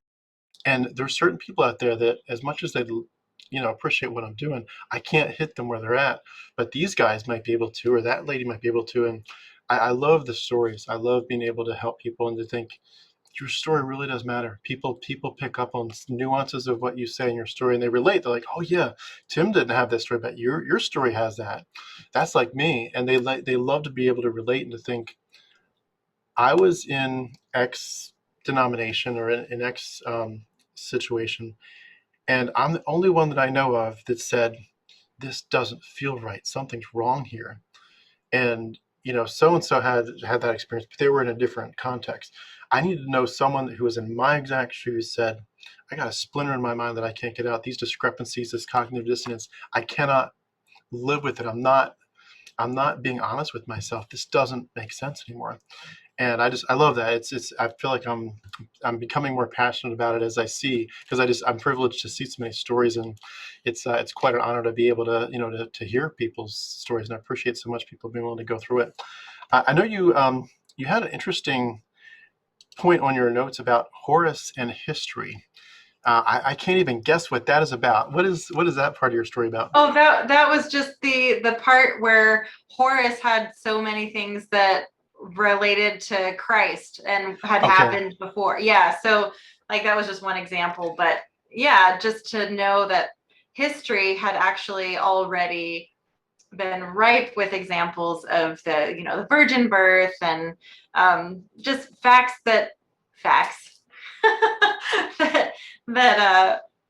Christianity claimed to have, that they actually were just ripping off of other things, and that was pretty profound to me. Yeah, it is. One of my favorites is the Mithraism thing. Like they had Mithraistic churches just 100 years before Christ, and the way you got in was you got baptized, and you went through like a bread and a beer or bread and wine meal, and then you become the brother and sister of the community, effective kinship, and it's like it's the same thing. Ugh. Yeah, it's interesting to me looking at religion now. Sometimes, I'm sure it's frustrating for everyone who has come out of it to then, look back in, and so much of it just seems like social conditioning. It's if it's this hard for me to go public 10 years after the fact, where I feel like most people know I'm not aligned with it anyway, but yet I still get a lot of pushback for having the audacity to just speak it.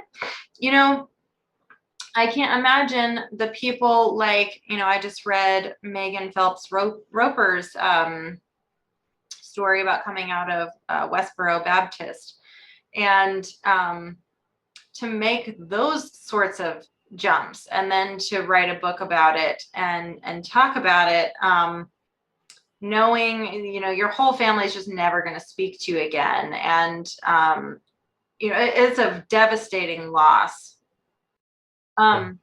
It's pretty amazing to me, just it's a social construct. It's not, the beliefs represent something. It's not the beliefs themselves, I think, that are so important to us. It's what they represent. Yeah. Yeah, it seems like a lot of it is related to just my personal opinion. A lot of it's related to the unfortunate dynamics of power and control, which I know we talked about with the patriarchy, but people really do they want to have power, obviously, on that side. But there's also something in us, and I know that Christopher Hitchens used to talk about this a lot, but there's something in us that is too willing to be slaves too quick. And there's a lot of, it's almost like you got to kind of untangle the web and see it's like do a postmortem now that we know it's not real, it's mythology. It's like, okay, so what does this say, not about the religion or their theology, but what does it say about us as humans, that we were so willing, so happy to go along with it? I'm in the middle of the book Alpha God. Yeah, I haven't Which read it, but I heard about it. It's really interesting, to think about the evolution of why we make these decisions. And one of the parts I just read was that the people that dissent, or the chimps that dissent and dare to do something that's different, that's not in group, they're way more likely to be murdered, and like they're not safe. And so it makes a lot of sense why we are so loath to step out of religion or some of these things that are so deeply embedded. I think we get to have a lot more grace and compassion for each other, knowing some of the deeper unconscious reasons that we're behaving the way that we are. Yeah, yeah. And I would say too, with that, a lot of fear then on both sides, fear of standing against the crowd, but also fear of, what if there's something bigger than us that's angry at us, and what if we don't do it the right way? And it's fascinating. I was I was just going to add two other. You may remember the name of this study. Now, for some reason, I can't remember what it was called. It's a real simple name, but it was some study that's been done many, many times where, if I understand correctly, they'll take a group of people, like 10 people, and they'll bring them in and they'll do a bunch of really silly basic tests. Like they'll have a piece of paper and with two lines that are identical. And they'll say, are these identical? Everyone says yes. And then they'll keep doing stuff like that where everyone is supposed to say a certain answer and everyone does say it for a while. But then eventually they've got 9 of the 10 actually told in advance, we're going to switch it up and I want you to lie. And then they'll bring in like a paper where the one line is really big and one is really small. And the 10th person, it's like the test person, they're at the end and all 9 people will say those two that are different, they're the same. And by the time you get to the 10th person, they've already come to respect this group. They're like under this pressure, like 9 out of 10 people already said they're the same. I think different, but they've shown how like it almost gets to a point where the person might at first kind of go along with it, but begrudgingly, but eventually they actually kind of trick themselves into believing it just because bucking the system is so painful. It really is. And it makes total sense why people would continue to, say the answer that is just expected of them. And I can catch myself doing those sorts of things. I can still, it's the accommodating, and that's what I call out a lot in my women's work, is where we have just decided to accommodate, or maybe not even decided, but we just are, right? And we get to start getting better at acknowledging where we are simply accommodating and we aren't being true to ourselves. And I call that self-betrayal, right? Because we're betraying our real truth. The real truth is, I believe that's shorter than that line, right? So we get to be better at calling out where we are simply accommodating. And I think that awareness can unlock so many things. And I think that, one of the reasons why it was hard for me to decide to go public about religion or not is because I have some of my following. I have women who aren't there yet.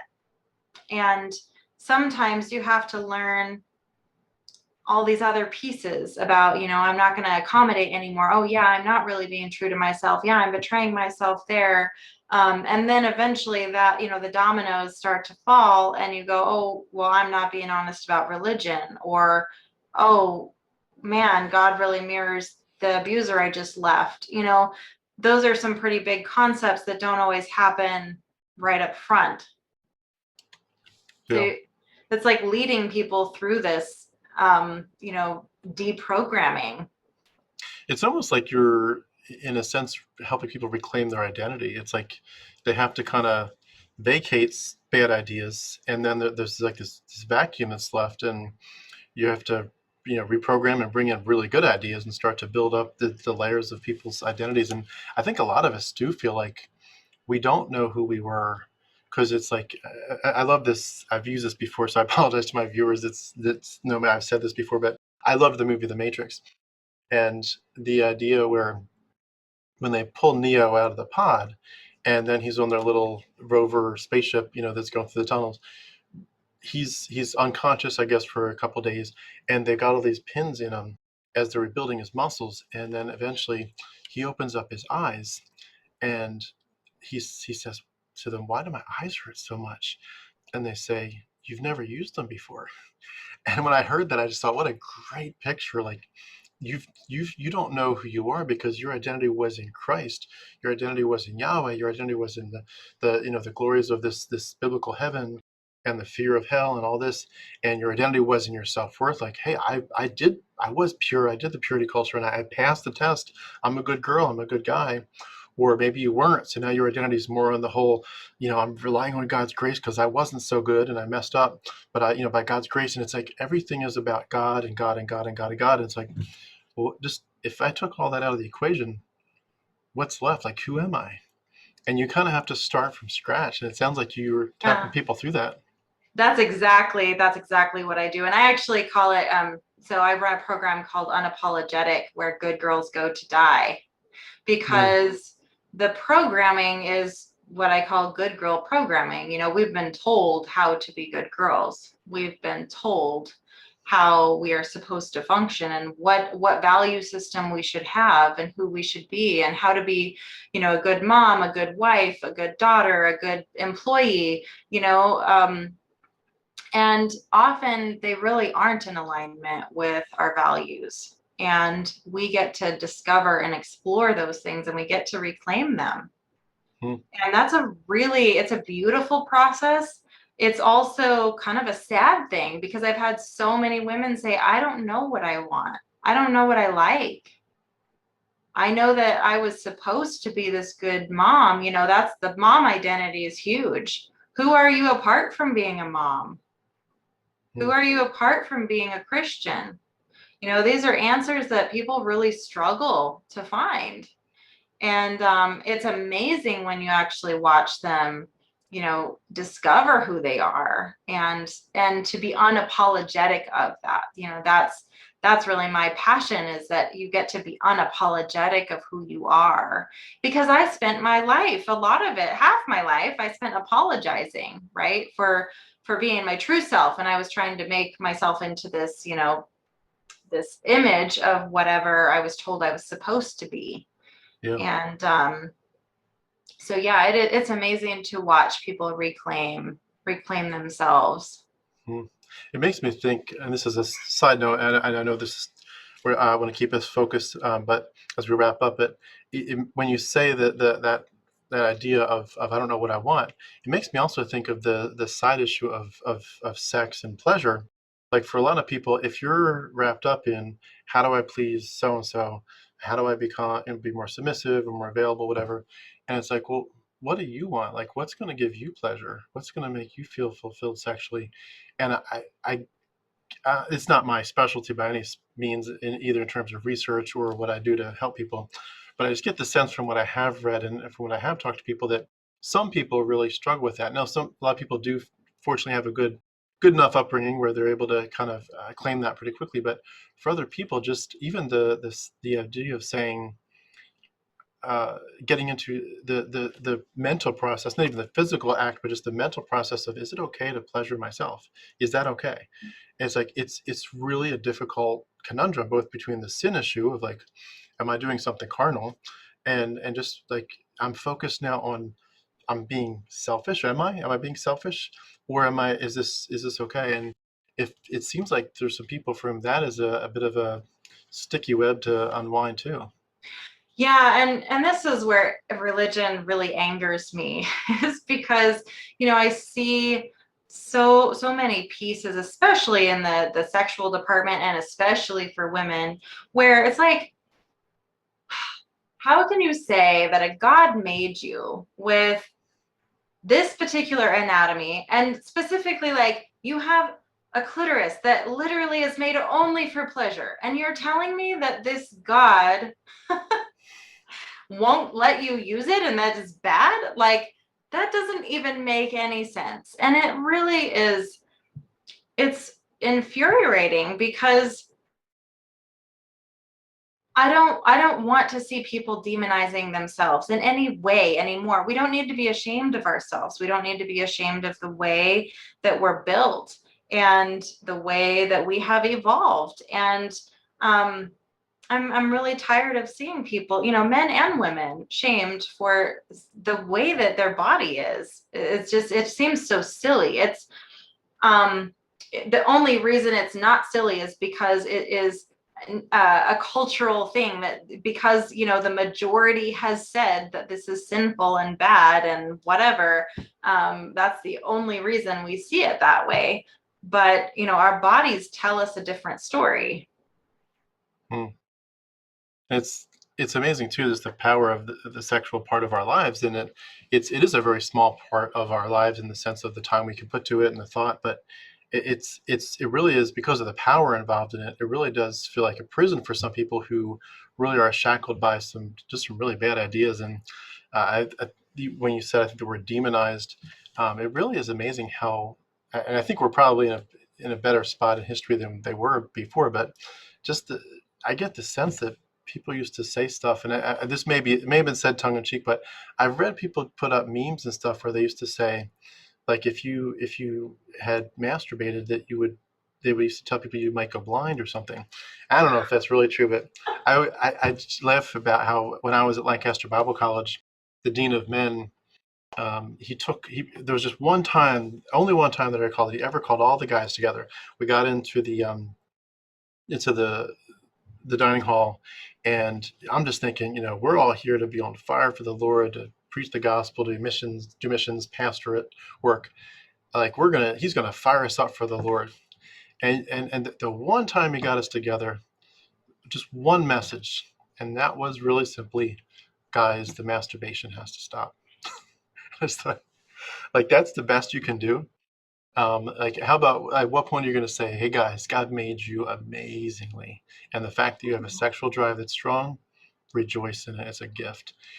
Even if obviously from now, I wouldn't say it from a theistic perspective, but even if you have to bring a theistic perspective, why don't you celebrate it a little bit? But anyway, I know that's a whole another topic too.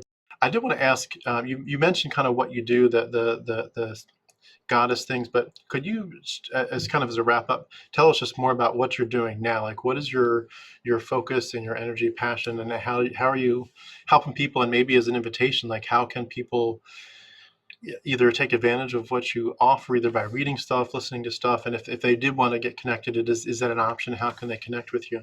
Yeah.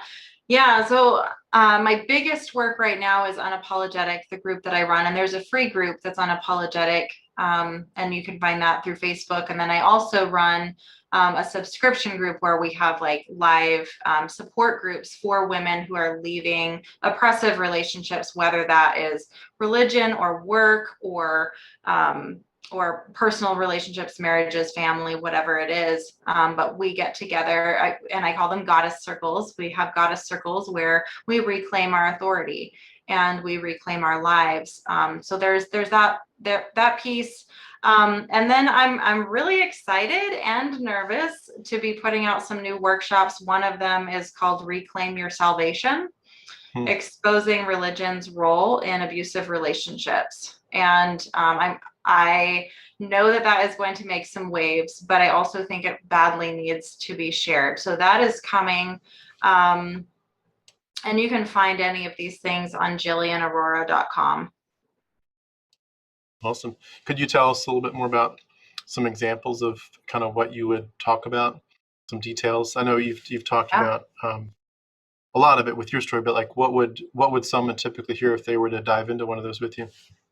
So like in one of the goddess circles? Yeah, like some examples, some details of what, like, do you have a kind of a pre-scripted set of topics you typically touch on, or is it kind of just more like a discussion group where it could go different directions every time you do it? No, we have a theme for each month. So like this month is codependency. So we're talking about the definition of codependency and where it came from, what conditioning played a part in that, and then how to deconstruct it. Last month we talked about standards. So, a lot of times we've felt guilty for having standards and we felt like that's selfish and we shouldn't have them. And that's led to a lot of abusive relationships and ways that we've been vulnerable. So really being unapologetic of our standards, that was a big piece of what we talked about. Sometimes we talk about self-trust. We talk about red flags, discernment. These are some of the areas that we address because we haven't flexed these muscles very much. These are skill sets that haven't been a priority in many of our early years. And so it's time to really identify some of the areas that we've been amiss. I think there's a lot of confusion for women and a lot of fear where when they jump out of a relationship where they've been really mistreated, they're really gun shy about getting into a new one because they're like, my picker is broken. I can't trust myself. I don't want to do that again.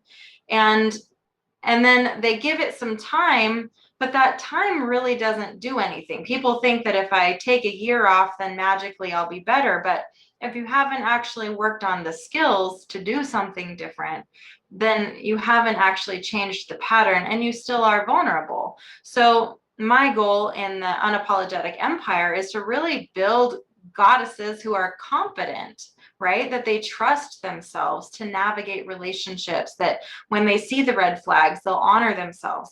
They will have their own back and they know what to look for. I don't think we need to walk around like it's a big mystery. We really can walk around with confidence that I can spot red flags and I can be discerning and I can know what is potentially abusive, and I can undo the loyalty programming that says I need to stay. Like there's no point that you have to stay for mistreatment or abuse. So that is the heart of the unapologetic work, is to reclaim that confidence that you can move through life and relationships without constantly second guessing yourself and being afraid that you're going to walk into some relationship unknowingly. There's so many parallels there between like the deconstruction / deconversion path and just the path of some of those dynamics. It's like you're empowering yourself, and it reminds me a lot of some of the conversations I've had with people where, going back to the deconversion part of it, like it feels really hard and brave really is a good word for it, to set yourself up where you're used to just saying, and I'm sorry for taking this back to religion, but it's most of my focus. But Yep. It's like, God is the judge, or the king. He's the judge. He tells you what the truth is, and you don't question him. You don't even, in many circles, you don't question his spokesperson, his spokesman, the pastor. You don't question the authority, but you certainly for sure don't question him. And when you get to a spot where you begin to say, even on a really low level, like if someone said, maybe the Star of Bethlehem was this special alignment of the planets, you're like, well, doesn't that kind of diminish the miraculous aspect of what God did with the star and blah, blah, blah? And it just, you almost, it's like you can catch your breath, like, oh, am I questioning God? What happens when he parted the Red Sea? Was there an earthquake that parted it? Or was it just God just did a miracle? And any kind of aspect where you kind of start to put yourself up as the judge, it feels blasphemous and it feels inappropriate. And eventually, like if you actually get to a point where you're willing to do it and not back off, it takes, for a lot of us, it took a lot of bravery. And it's like you have to do it very slowly, because it does feel so weird. Because you're kind of saying, at least even at the first part of it, you're saying, God, you are the judge, but I'm kind of judging you. And the word of God, you're kind of the judge of my thoughts and, whatever that is. I remember a lot of verses because I've memorized so many, but some of them are slipping. I need to get back into it. But the word of God is sharper than a two-edged sword. It's my judge. And all of a sudden you're saying, I'm judging the word now. I'm judging why there's discrepancies. Was Jesus around for 1 year or 3 years? Some gospels say 1, some gospels say 3. Did Jesus, cleanse the temple one time at the end, or was it twice? Was it at the beginning and the end? And hint, hint, it was neither. It was a copy of Judas Maccabeus.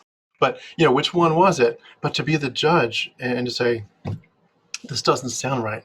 And for a lot of us, even that phrase alone, this doesn't sound right.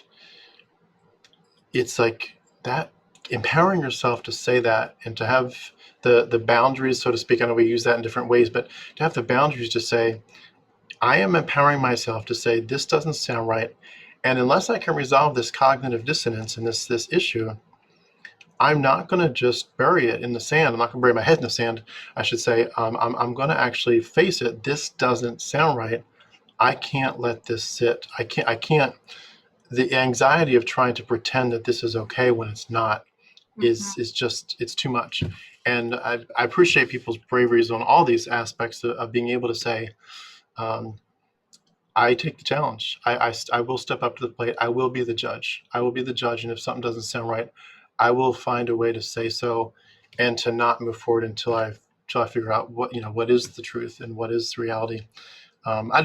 You've touched on so many good things, and I have a feeling that people are going to hopefully bounce right from here to your site and really just start to pick up some of the good things you're saying, because this stuff is gold. I mean, I hope that. I'm sure you get some of that feedback, but this stuff is gold. People need this stuff, because and a lot of this stuff I think would, even if people weren't in the path of deconversion, it would lay the groundwork for them to have a healthier perspective, whether they deconvert or not, just to have a healthier perspective of empowering you to make good religious decisions too. And that's exactly what my thoughts are. In the unapologetic group, I don't talk a lot about religion. I've kind of decided to leave that topic just because I think that a lot of women in abusive relationships are still deeply religious, and it's too much to tackle all of that at once. Yeah.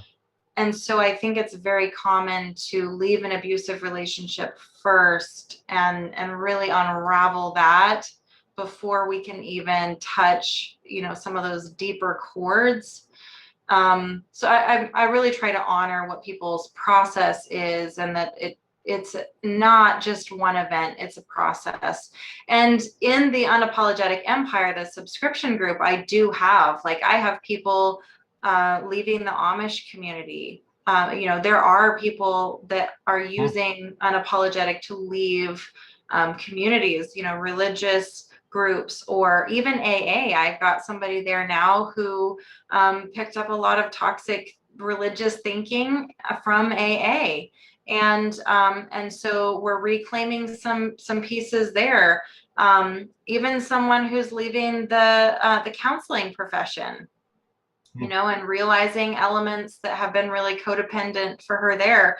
So it's not just exclusive to romantic relationships. There's a lot of toxic relationships that we put up with. And, to speak to your point about like reclaiming that idea that you're judging God, as a woman, it's compounded because, we're taught not to question any authority.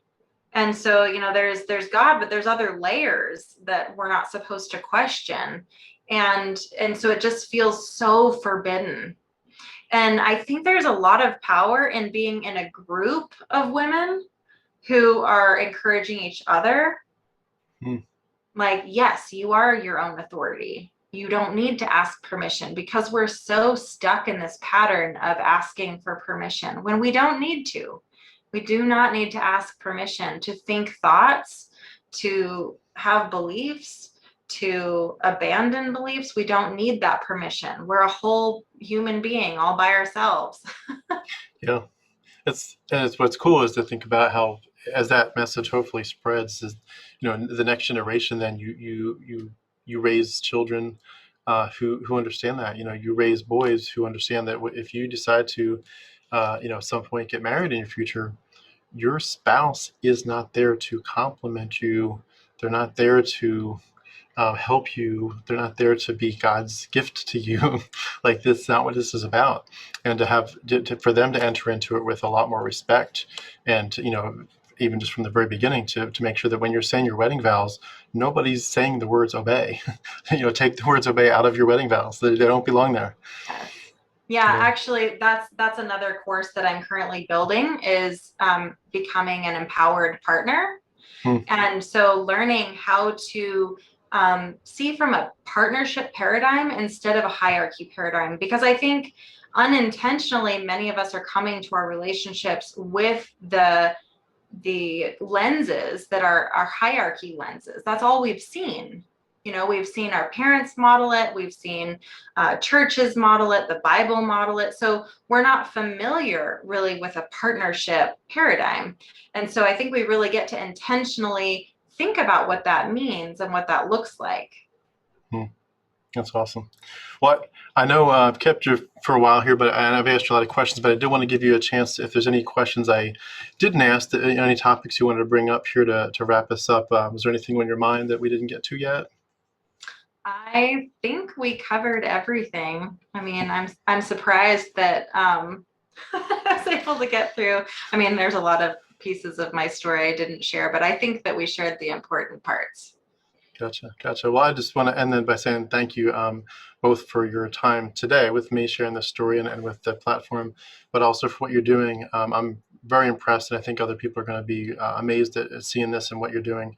So thank you for what you are doing for people, especially people that are very much needing someone to come alongside them and build them up, and for other people that are just they really need help to rethink this stuff. A lot of this is it's amazing the parallels to scripture, and I often I hope it's not too sarcastic, but I'll often quote scripture in my videos, but I'll reverse it. Like I'm here to break down strongholds, and I'm here to renew people's minds, and the truth will set you free. And it has nothing to do with Jesus Christ, but it is really true. You know, we're renewing people's minds. It sounds like it's a lot of what you're doing. You're helping people to basically say you had a bunch of thoughts that were passed down to you, and maybe they did the best they could in previous generations, but let's be honest, some of them were bad thoughts. We can now have better thoughts, and the better thoughts are worth pursuing. They really are. And better thoughts leads to better outcomes, leads to a better worldview. I mean, this is really not just about your beliefs. It's about your whole, like not just what do you believe that you could write down, but what do you really think? Like I remember I went to mission school and we talked about the difference between belief and worldview. And like they really instilled like belief is what you'd say you believe, but worldview is what you really believe. And so they might actually be different. And so you could say, for example, as a Christian, even you could say, do you believe your worth, you know, that God gives you worth? And some would say on paper, yes, of course I have worth in Christ. Of course I've got worth. But if you ask them a few questions and you dug the right way, you could get them to start crying in tears, and they'd be like, I don't think I've got any worth at all. I feel worthless. And so your beliefs can actually be very different from a worldview. And to be able to give people that power to say, you're like, let's get past the surface of what you say you believe, what you not say to each other, but say to yourself, like, what do I think I believe? But what are you actually thinking about yourself? Even if you can't necessarily articulate it, you know, to eventually find a way to figure out what that is, and then to reprogram it. And it's I love the idea of thinking too that you can reprogram your worldview. It takes a lot of time. Sometimes it takes. I was working on a book right before I deconverted about. It was literally about worldview and the question of how do people change their worldview. And I talked about, of course, the one main one is you know you get exposed to it over a lot of time, which is what, you know, the focus of raising Christian children is you just teach them and teach them and teach them to the point that it's just stuck. But other times it takes something like a trauma where something shakes you up, like, oh, I didn't expect that, you know, 18-year-old to die, and now like I thought they were going to live to be 80, and now they're dead at 18. This shook me up. And so shaking up experiences happen, and sometimes too a big one I've come to learn recently in my experience is it's the shakeup of not necessarily a traumatic experience, but traumatic information. Like once I learned, you know, just even a few basics about where the New Testament came from, it kind of traumatized my thinking. And it's just such a cool thing to be a conduit for giving people the freedom to say, I'm not going to dictate what you do with the information, but I will give you more information than you've ever had before, and I'll give you the freedom to take it where you want. I'm rattling on there, and I shouldn't, but thank you for what you're doing to give people the power and the strength to tackle their worldviews.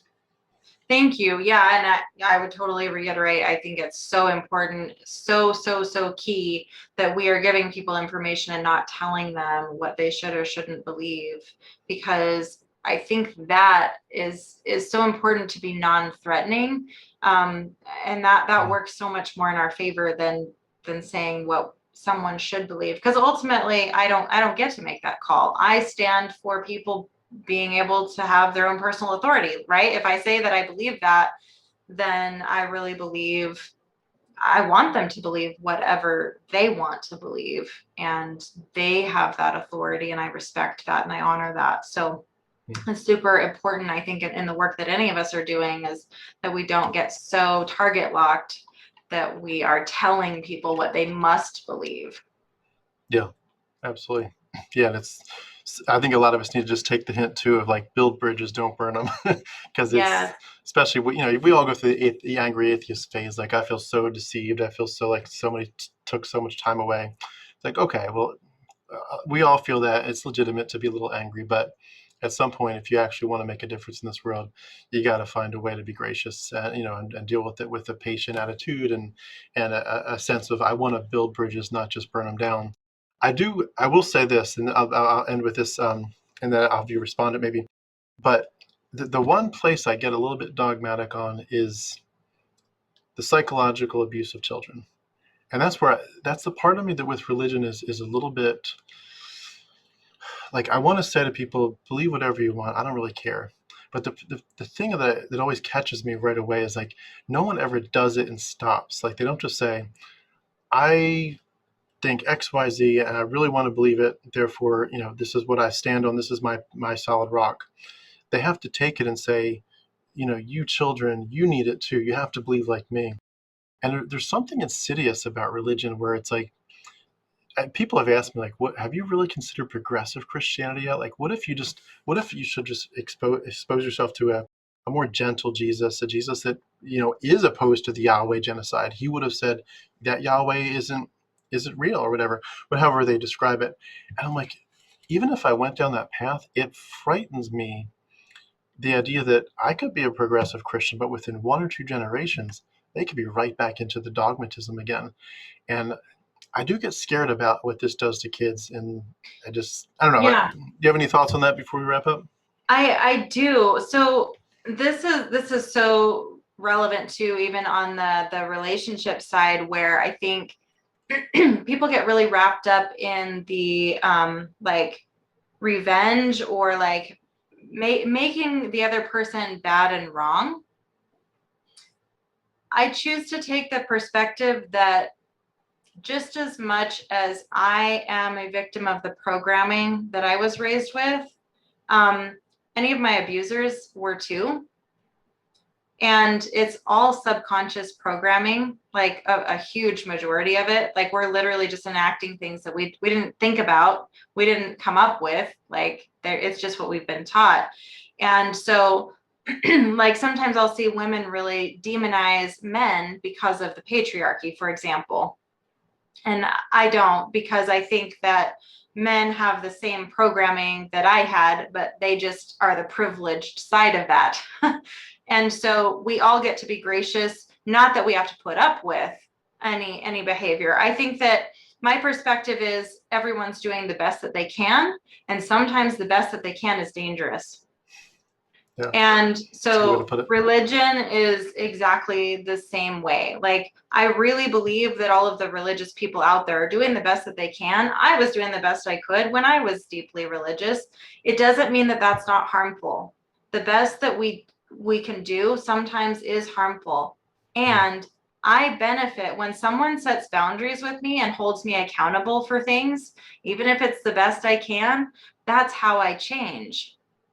So we still get to hold religion accountable. It's not letting them off the hook, but it is a recognition of compassion that I know that you're doing the best that you can. I know that you're just as much a victim of religion as I am, or I was. You just haven't come through it yet, and maybe you won't. And that would be more of a tragedy for you than it is for me. Yeah, that's a good way to put it. Yeah, it is. It certainly is. I grieve that a lot, just the idea. And it scared me too to think, what if I never left? Like, did you ever think that yourself? Like, what if I literally went to my dying death thinking, I'm about to see Jesus in heaven, and sorry to all that are going to go burn in hell, but I get to be in heaven, and just, I could take my last breath, and I never would have, like the Matrix example, I would have never opened my eyes one single day of my life. But I'm glad have gotten to this point. Hopefully, if I live a long life, hopefully I can also leave this planet better than I found it and help a few other people. I love that starfish example they do with the starfish, where like somebody's throwing a bunch of starfish in, and someone's like, "There's millions of them. What difference can you make?" And it's like, well, to that one, it made a difference. Yeah, it does help. Well, everyone, we've been speaking again with Jillian Aurora. Jillian, thank you so much for doing this. This has been awesome, and I love what you're standing for. I love your work, and I do hope that maybe down the line we could pick a topic or two and dive deeper into it. And I'd love to stay in touch with that. And I will definitely make sure that your links are beneath our video so people can touch base with you. But thank you again for everything. I so appreciate being here. This was a fantastic conversation. Thank you so much. Thank you.